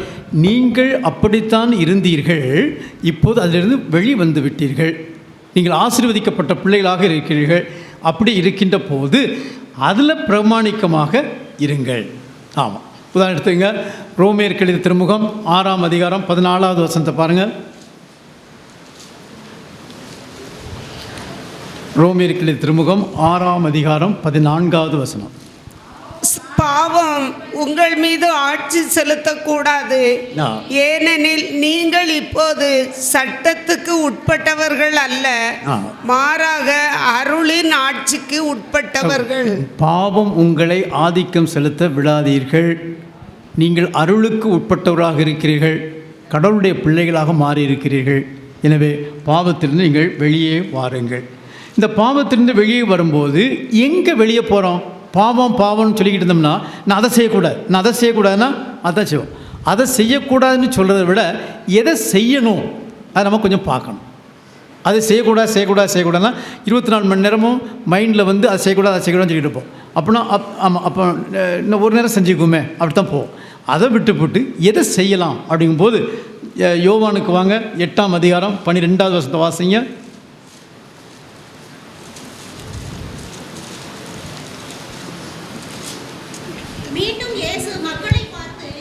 மீண்டும் இயேசு மக்களை பார்த்து, உலகின் ஒளி நானே, என்னை பின்தொடர்பவர் இருளில் நடக்க மாட்டார், வாழ்வுக்கு வழிகாட்டும் ஒளியை கொண்டிருப்பார் என்றார். செய்ய மாட்டேன்னு சொல்கிறத விட இயேசுவிட்ட வரணும், இயேசு சொல்கிறத கேட்கணும். அப்படிங்கும்போது அது கொஞ்சம் கொஞ்சமாக குறையும். அப்படி இது ஒரு பாசிட்டிவ் நோட் இங்கே வரும்போது. அப்படி வரும்போது அவர் நமக்கு அதே அதிகாரத்தில் 36வது வசனத்துக்கு வாங்க. 8ஆம் அதிகாரம் யோவான் தான். யோவான் 8:36 வாசிங்க. மகன் உங்களுக்கு விடுதலை அளித்தால் நீங்கள் உண்மையிலே விடுதலை பெற்றவர்களாயிருப்பீர்கள். எப்படி சாரி திரும்ப வாசிங்க. மகன் உங்களுக்கு விடுதலை அளித்தால் நீங்கள் உண்மையிலே விடுதலை பெற்றவர்களாயிருப்பீர்கள். ஆமாம், அவர் உங்களுக்கு விடுதலை கொடுக்கின்ற போது நீங்கள் விடுதலை பெற்றவர்களாக இருக்கிறீர்கள். அந்த விடுதலை கொடுப்பவராக இயேசு இருக்கின்றார். அப்படிங்கும்போது ஒரு செயலில் நம்ம அடிமையாக இருந்துக்கிட்டு அந்த செயலை விட்டு வெளிவரணும் அதை செய்யக்கூடாது இதை செய்யக்கூடாதுன்னு சொல்ல விட பாசிட்டிவாக அதனையே நினச்சிக்கிட்டு இருக்காமல் இயேசுவை மையப்படுத்தி இயேசு சொல்கிறதை கேட்டு அவருடைய ஒளிக்கு வரும்போது இயேசுடைய ஒளியானது நம்முடைய வாழ்க்கையில் இருக்கின்ற அந்த இருளை அகற்றக்கூடிய ஒன்றாக அது மாறுகின்றது. அப்படி என்றால் மீண்டும் அந்த உறவுக்கு தான் நாம் வருகிறோம். இதையே கடைசி ஒன்று பார்த்துக்குவோம். யோவான் எழுதிய முதல் திருமுகம், ஃபர்ஸ்ட் லெட்டர், யோவான் எழுதிய முதல் திருமுகம் 3:8 பாருங்கள். சார்ந்தவர், ஏனெனில் தொடக்கத்திலிருந்தே அலகை பாவம் செய்து வருகிறது. ஆகவே அலகையின் செயல்களை தொலைக்கவே இறைமகன் தோன்றினார். பாவம் அலகையின் செயலாக இருக்குது, அதை நீக்கத்தான் இயேசு இந்த உலகத்துக்குள்ளே வந்தார். நம்ம கண்டுபிடிக்கணும்.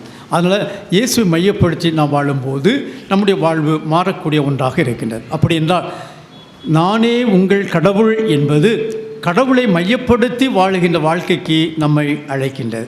அடுத்து இறுதியாக நானே உங்கள் கடவுள் என்று சொல்லுகின்ற அந்த வார்த்தை நிலை வாழ்வுக்கு நம்மை இட்டு செல்கிறது, முடிவில்லா வாழ்வை கொடுக்கிறது. I will be their God means unending life, முடிவில்லா நிலையான வாழ்வை கொடுக்கிறதாக இருக்கின்றது.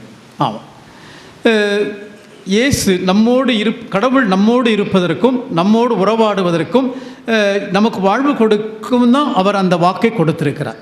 அந்த நான் உங்கள் கடவுள் நீங்கள் என் மக்கள் என்று சொல்லுகின்ற போது அதை முழுமையாக பெறக்கூடியவர்களாக நாம் இருக்கின்றோம்.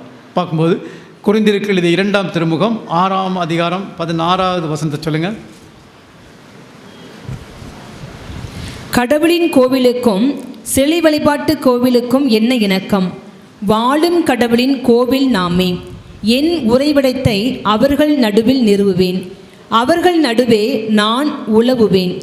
நானே அவர்கள் கடவுள், அவர்கள் என் மக்கள் என்று கடவுளே சொல்லியிருக்கிறார் அன்றோ. கடவுளுடைய பிள்ளைகளாக நாம் இருக்கிறோம்னு சொல்லும்போது கடவுளை போல அவருடைய பிரசனத்தில் என்றும் வாழ அழைக்கப்பட்ட மக்களாக இருக்கிறோம். அப்படின்னா இது ஒரு not passing remark, it's a status. அந்த நிலைக்கு ஒரு நிலைக்கு நாம் அழைக்கப்படுகிறோம். அந்த கடவுளுடைய பிள்ளைகள் என்ற நிலையை அடைந்து என்றும் அதில் நிலைத்திருக்கக்கூடிய ஒன்றாக நாம் பார்க்கிறோம். இதில் வரும்போது நிலைத்திருத்தல் என்று சொல்கின்ற போது நம்ம இருக்கோம் சதுசேயர்கள் பரிசேயர்களை பற்றி நீங்கள் கேள்விப்பட்டிருப்பிய. எங்கே கேள்விப்பட்டிய? யோவான் எழுதுறாருல, பவுலடிகளார் எழுதுறாருல. பரிசேயர்கள் சதுசேயர்களை பற்றி யார் எழுதுறது? பவுல் எழுதுறாரா, ராயப்பர் எழுதுறாரா? எங்கே கேள்விப்பட்டோம்? மோசே சொன்னாரோ?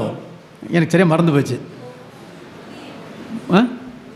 புதிய ஏற்பாடு பவுல் புதிய ஏற்பாடு தானே? பவுல் சொல்கிறாரா ராயப்பர் சொல்கிறாரா? அவரும் புதிய ஏற்பாடு தான். பேதுரு ராயப்பர் சொல்கிறாரோ? ராயப்பர் சொல்கிறார். ராயப்பர் என்ன சொல்கிறார்? பரிசேயர்களே சதுசேயர்களே ஆண்டோடு இருப்பவர்களே மகிழ்ந்து களி கூறுங்கள் இயேசு சொல்கிறார். ஆமாம், ஆண்டவர் இயேசு போதிக்கும் போது இந்த பரிசேயர்களும் சதுசேயர்களும் அப்பப்போ ஆண்டவர்கிட்ட கேள்வி கேட்டே இருப்பாங்க. ஆமாம், அவர் விவிலிய வல்லுநர்கள். ஆமாம், விவிலியம்னா அவங்களுக்கு பழைய ஏற்பாடு தரவாக கரைச்சி குடித்தவங்க. ஆமாம், தரத்தேவன். இதில் இந்த சதுசேயர்கள் உயிர்ப்பை நம்ப மாட்டார்கள். அவங்க அது இறை வார்த்தை தெரிஞ்சு வச்சுருப்பாங்க. ஆனால் அவங்களுக்கு லைஃப் இந்த உலகத்தில் நல்லா வாழலாம். நோ லைஃப் ஆஃப்டர் டெத், உயிர்ப்பு தான் அவங்க ஏற்க மாட்டாங்க. ஆனால் சதுசேயர் இந்த உயிர்ப்பை பரிசேயர்கள் இந்த உயிர்ப்பை நம்புவார்கள். ஆமாம், இதை பவுல் கொஞ்சம் டெக்னிக்காக பயன்படுத்துவார். பவுலும் பேசுகிறார். இந்த திருத்தூதர் பணியில் வரும்போது ஒரு இடத்துல அவர் பிடி சண்டை போட வருவாங்க. பரிசேயரும் சதுசேயரோட கொல்ல பார்ப்பாங்க. அவர் பக்கா என்னாச்சும் டிப்ளமேட்டிக்காக வேலை வைப்பார். அவங்க 2 பேர் கொடுப்பான், அவங்களுக்குள்ள 2 பேர் சண்டே மூட்டி விட்டுட்டு இவர் ஒதுங்கிடுவார். அவங்க 2 அடிச்சுக்கிடுவாங்க, பரிசு சதுர அடிச்சு விட்டு இவர் ஒதுங்கிடுவார். இவர் பவுல் வந்து பரிசேயர். அவர் பரிசேய குழுவை சேர்ந்தவர். அப்படின்றது சதுசேயர்கள் வந்து உயிர்ப்பை நம்பாதவர்கள். அதனால தான் இயேசுவை ஏற்றுக்கொள்வது, அவர் வந்து நானே உலகின் ஒளி, என்னை பின் செல்வம் நிலை நடவான், நானே என்னை நம்புவன் இறப்பினும் வாழ்வான் அப்படிலாம் சொல்லும்போது தான் இதை பண்ணி கேள்வி கேட்பேன். ஆண்டவர்கிட்ட கேள்வி கேட்கத்தான் இவங்க ஏட்டி பிடி கேட்பாங்க. ஒருத்தனுக்கு ஒரு மனைவி இருந்தது, அந்த மனைவி வந்து குழந்தை இல்லாமல் கணவன் செத்து போனான். அவங்க ரூல் படி அவங்க தம்பியை கட்டணும், அவன் கட்டுறான், அப்பவும் குழந்தை இல்லாமல் செத்து போச்சு. இப்படி 7 பேர் இருக்காங்க, 7 பேரும் கட்டி குழந்தை இல்லாமல் செத்து போயிட்டாங்க. கடைசி இந்த பொண்ணும் இறக்கு. இப்போ விண்ணுலகத்துக்கு வந்தால் இந்த பொண்ணு யாருக்கு மனைவியாக இருப்பா? இந்த 7 பேரும் மனைவியாக வச்சுருந்தாங்க. அவங்க சொல்ல வந்து என்னென்னா உயிர்ப்பு கிடையாது, அதை நிரூபிக்கத்தான் இந்த ஆர்கியூமெண்ட் கொடுப்பாங்க. ஆனால் அப்போ இயேசு என்ன சொல்லுவார்? உங்களுக்கு ஒன்றுமே புரியல. விண்ணகத்தில் பொன் கொடுப்பாரும் இல்லை, பெண் எடுப்பாரும் இல்லை, எல்லாரும் இறை தூதர்கள் போல் இருப்பார்கள். உங்களுக்கு ஒன்றுமே புரியல. அப்படிங்கும்போது நான் உங்கள் கடவுள், நீங்கள் என் மக்கள் என்று சொல்கின்ற போது இந்த உறவு எப்போதும் இருக்கக்கூடிய ஒன்றாக இருக்கின்றது. எப்போதும், இது குறிப்பிட்ட வருஷத்துக்கு மட்டுமல்ல, எப்போதும் இருப்பதை நாம் பார்க்கிறோம். இவர் வந்து நம்முடைய கடவுள், வாழும் கடவுளாக இருப்பதை நாம் பார்க்கிறோம். ஆண்டவர் மோசேயை அனுப்பும்போது மோசே கேட்பார், என்ன சொல்லுவார்? நீங்கள் என்ன அனுப்புறீங்க, எங்கள் மக்கள் என்ன எப்படி என்ன நம்புவாங்க? நீங்கள் உன்னை யாரப்பா அனுப்புன கேட்டால் என்ன சொல்கிறது அப்படின்னு சொல்லுவார்? இருக்கிறவராகிய இருக்கின்ற கடவுள் அனுப்பினார்னு சொல்லு அப்படின்னு சொல்லுவார். அதே மாதிரி யோவான் நற்செய்தியில் 12ஆம் அதிகாரத்தில் இயேசு சொல்லுவார், மனுமகன் சிலுவையில் உயர்த்தப்பட்ட பின்பு இருக்கிறவர் நானே என்று உலகம் அறிந்து கொள்ளும் என்று சொல்லுவார். இதை முழுமையாக அந்த உயிர்ப்பு செய்திக்கு பிறகு யோவான் நற்செய்தியுடைய 21ஆவது சாப்டரில் பார்த்தோம்னா, அந்த மகதலேன் மரியா காலில் செல்லும்போது, கல்லறையை தேடும்போது அந்த வானதூதர் என்ன சொல்லுவார்? உயிர் வாழ்பவரை இறந்தோரிடம் தேடுவது ஏன்? இப்போ இந்த உயிர் வாழுகின்ற கடவுள் தான் நான் உங்கள் கடவுள் என்று சொல்கிறார். இந்த கடவுளுடைய உறவுக்குத்தான் நாமும் இருக்கிறோம். நீங்கள் என் மக்கள் என்று சொன்னால் இந்த உறவானது இங்கே மட்டும் அல்ல, என்றும் நிலையாக வாழ்வதற்காக நாம் முழுமையாக வாழ அழைக்கப்பட்டிருக்கிறோம். அடுத்து பார்க்கும்போது நம்ம மோட்சம் என்று சொல்லும்போது நம்ம என்ன சொல்லணும்னா, மோட்சத்தில் வந்து ஒன்றுமே இருக்காது. என்ன இருக்காது? கேன்சர் இருக்காது, கேன்சருக்கு மருந்து தேவையில்லை. என்ன சொல்லுது? சஃபரிங், துன்பம் இருக்காது, நோ கேன்சர். அடுத்து பசி இருக்காது, தாகம் இருக்காது. அப்படிங்கும்போது மோட்சங்கிறது வந்து அது இருக்காது, இது இருக்காது, இது இருக்காதுன்னா, is it only an options of things? அதாவது பொருட்கள் இல்லாத ஒரு நிலை தானா மோட்சம், ஹெவன் அப்படின்னு சொல்லும்போது, கடவுள் இருக்கின்ற இடம் எல்லாமாக இருக்கின்றது.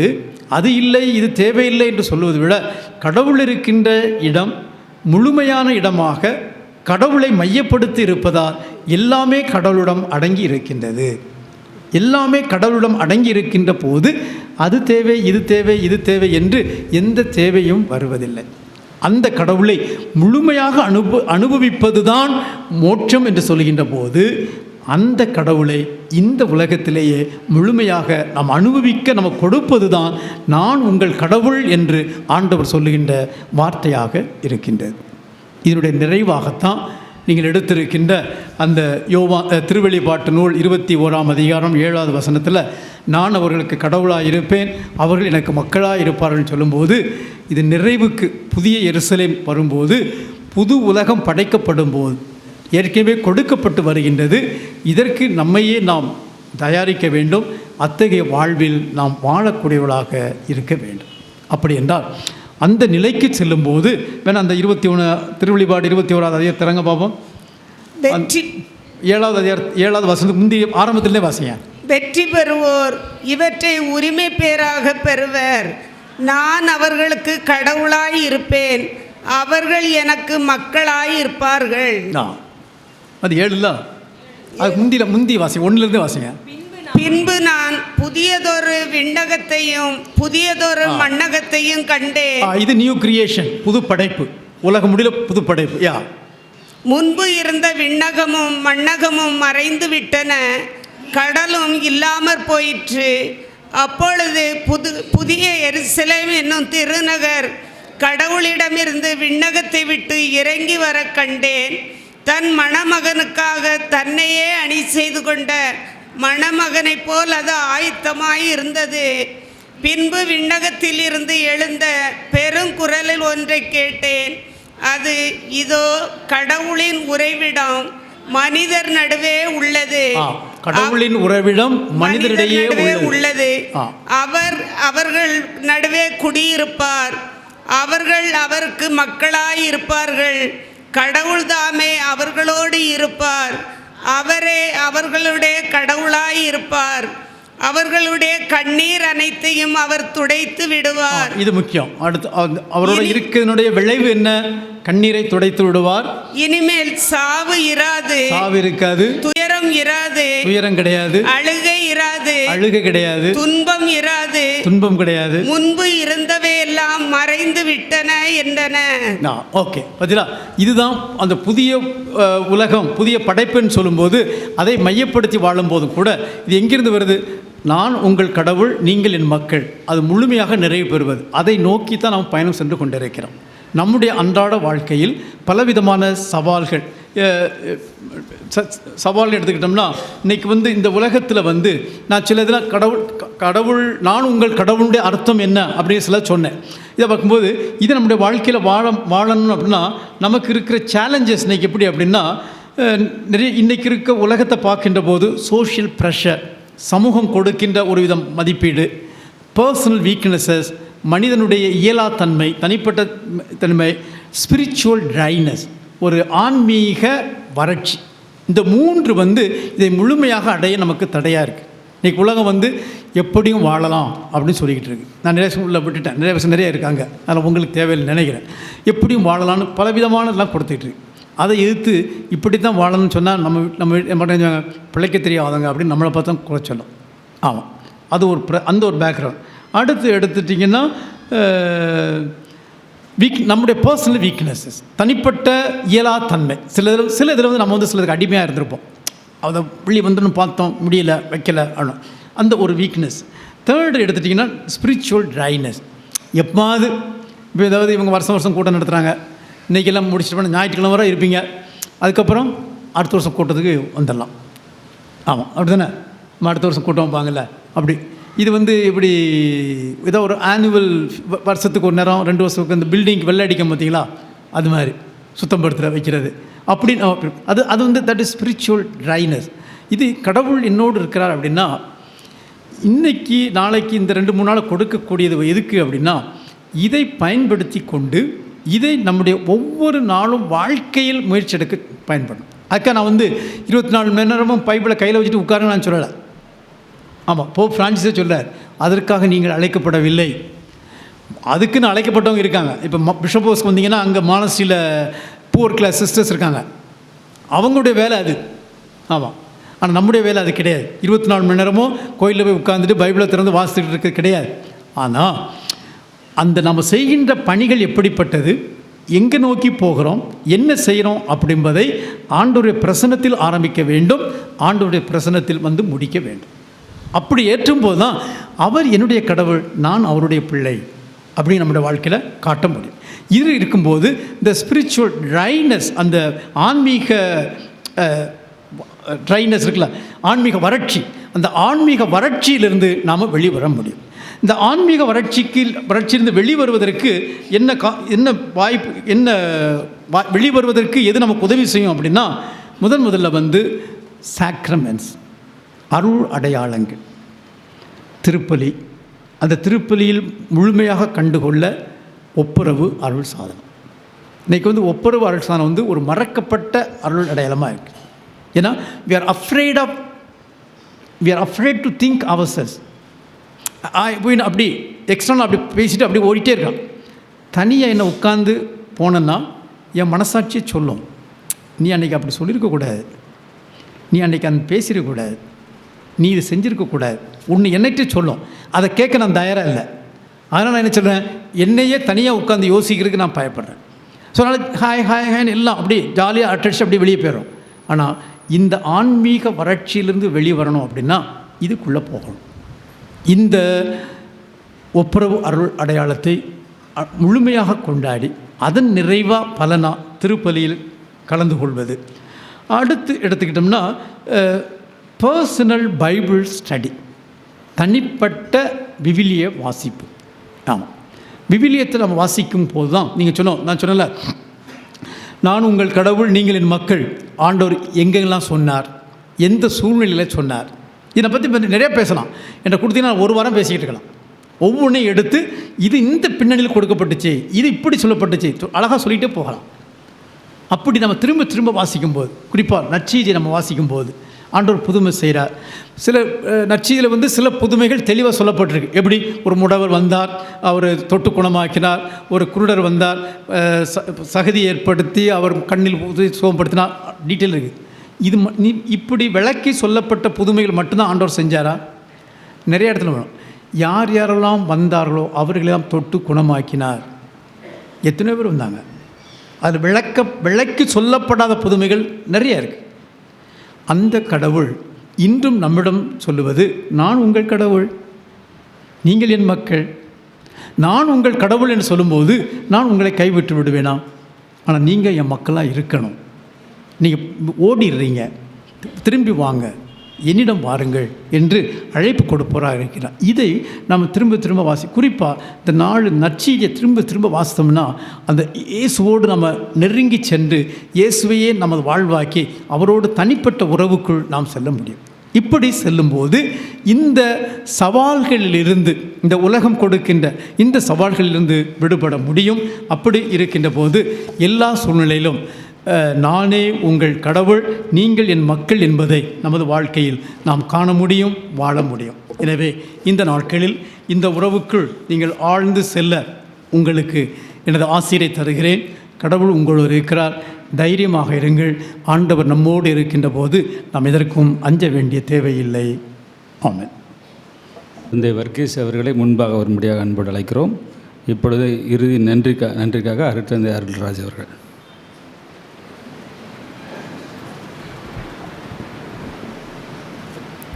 இயேசுவுக்கே புகழ், மரியே வாழ்க. Praise the Lord. அன்புமிக்கவர்களே, நம்முடைய அன்பு ஆயர் அவர்களுக்கு நன்றி கூறும் வண்ணமாக உங்கள் முன் நான் நிற்கிறேன்.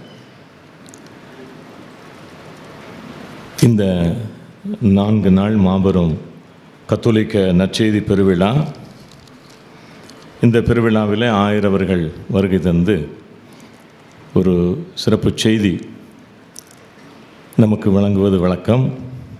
இன்றைய நாளிலே அவர்கள் நம்மத்தில் வருகை தந்திருப்பது நம்ம எல்லாருக்கும் மகிழ்ச்சி.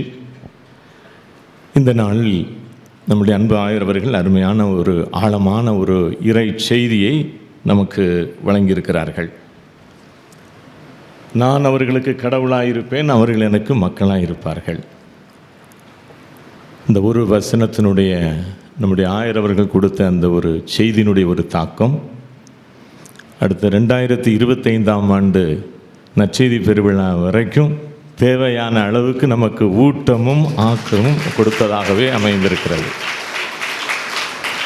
சிறப்பாக இந்த கூட்டத்திற்கு, பகல் கூட்டத்திற்கு இந்த நற்செய்தி பணியாளர்கள், நற்செய்தி ஊழியம் செய்யக்கூடியவர்கள் வந்திருக்கின்ற காரணத்தினால் இந்த பணிக்கு மிக முக்கியமானது உறவு.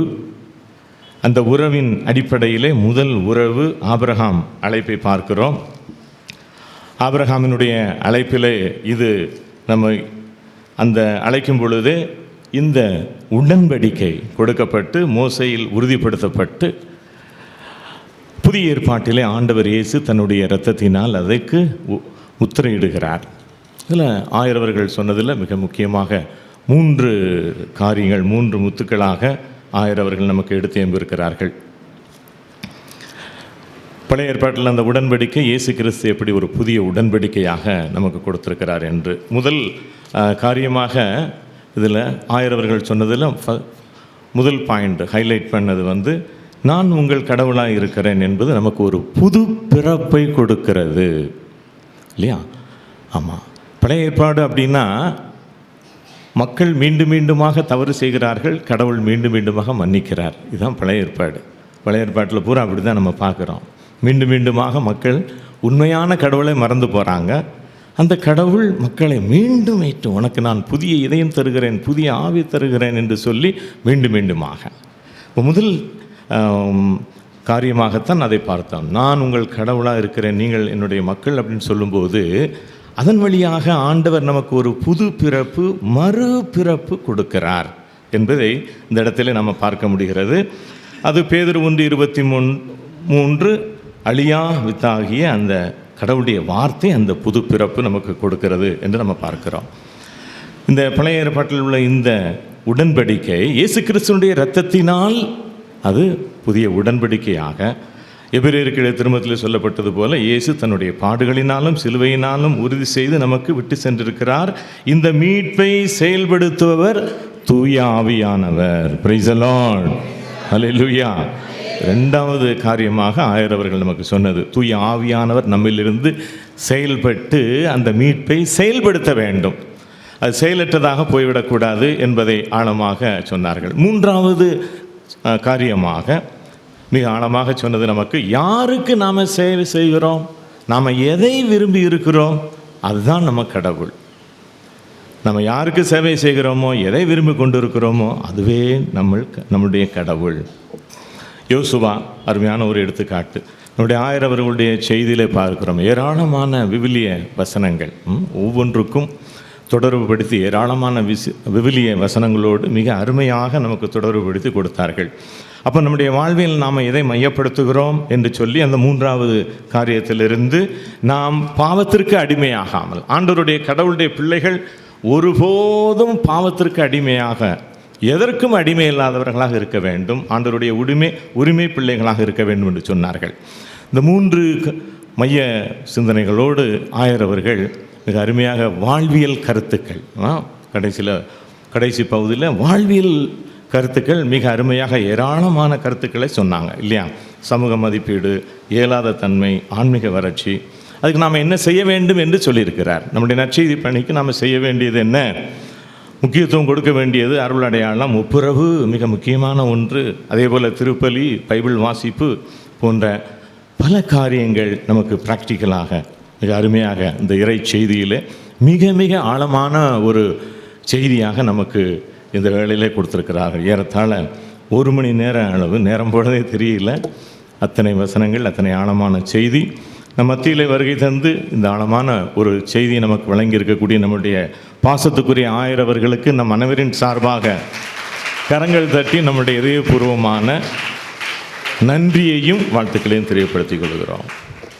அதே போல் ஆயரவர்களுக்கும் அதே போல் வந்திருக்கக்கூடிய அனைவருக்கும் ஏற்பாடு செய்த நம்முடைய கத்தோலிக்க நற்செய்தி குழு, தந்தை வர்க்கீஸ் அனைவருக்குமாக நன்றி கூறி அமைகின்றேன். நன்றி. இவர்கள் அருமையான செய்தியை நமக்கு வழங்கினார்கள். இப்பொழுது நமக்காக ஜெபித்து நம்மை ஆசீர்வதிப்பார்கள்.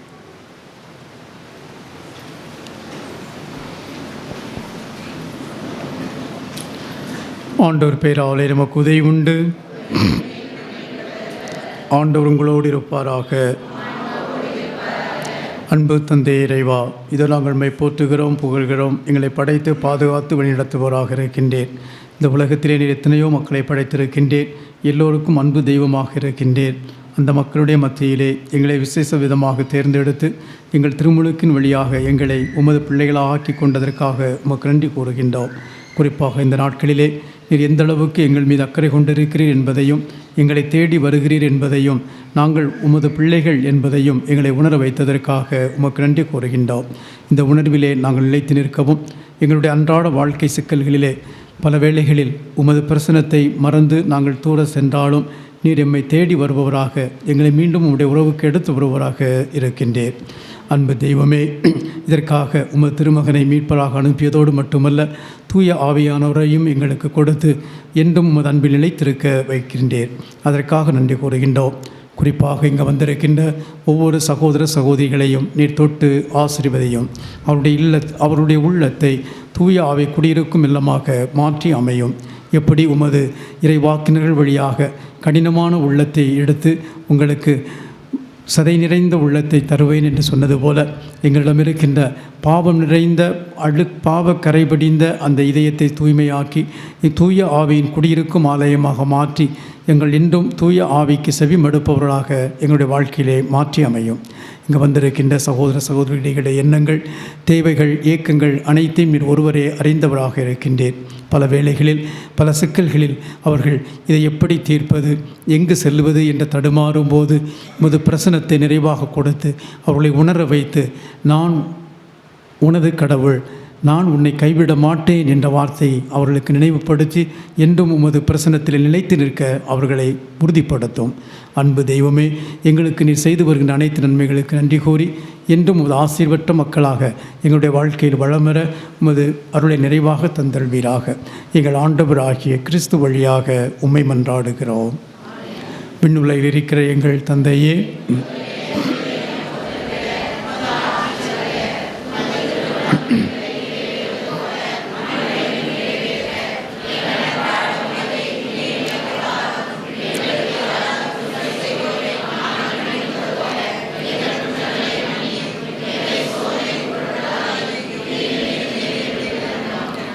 அருள் நிறைந்த மரியே வாழ்க.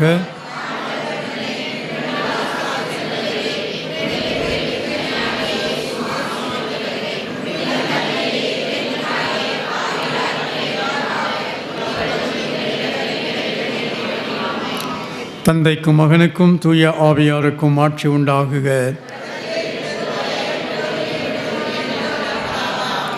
இல்லாமல் இறைவன் தந்தை, மகன், தூய ஆவியார் உங்களுக்கு ஆசி வழங்குவாராக. ஆமென்.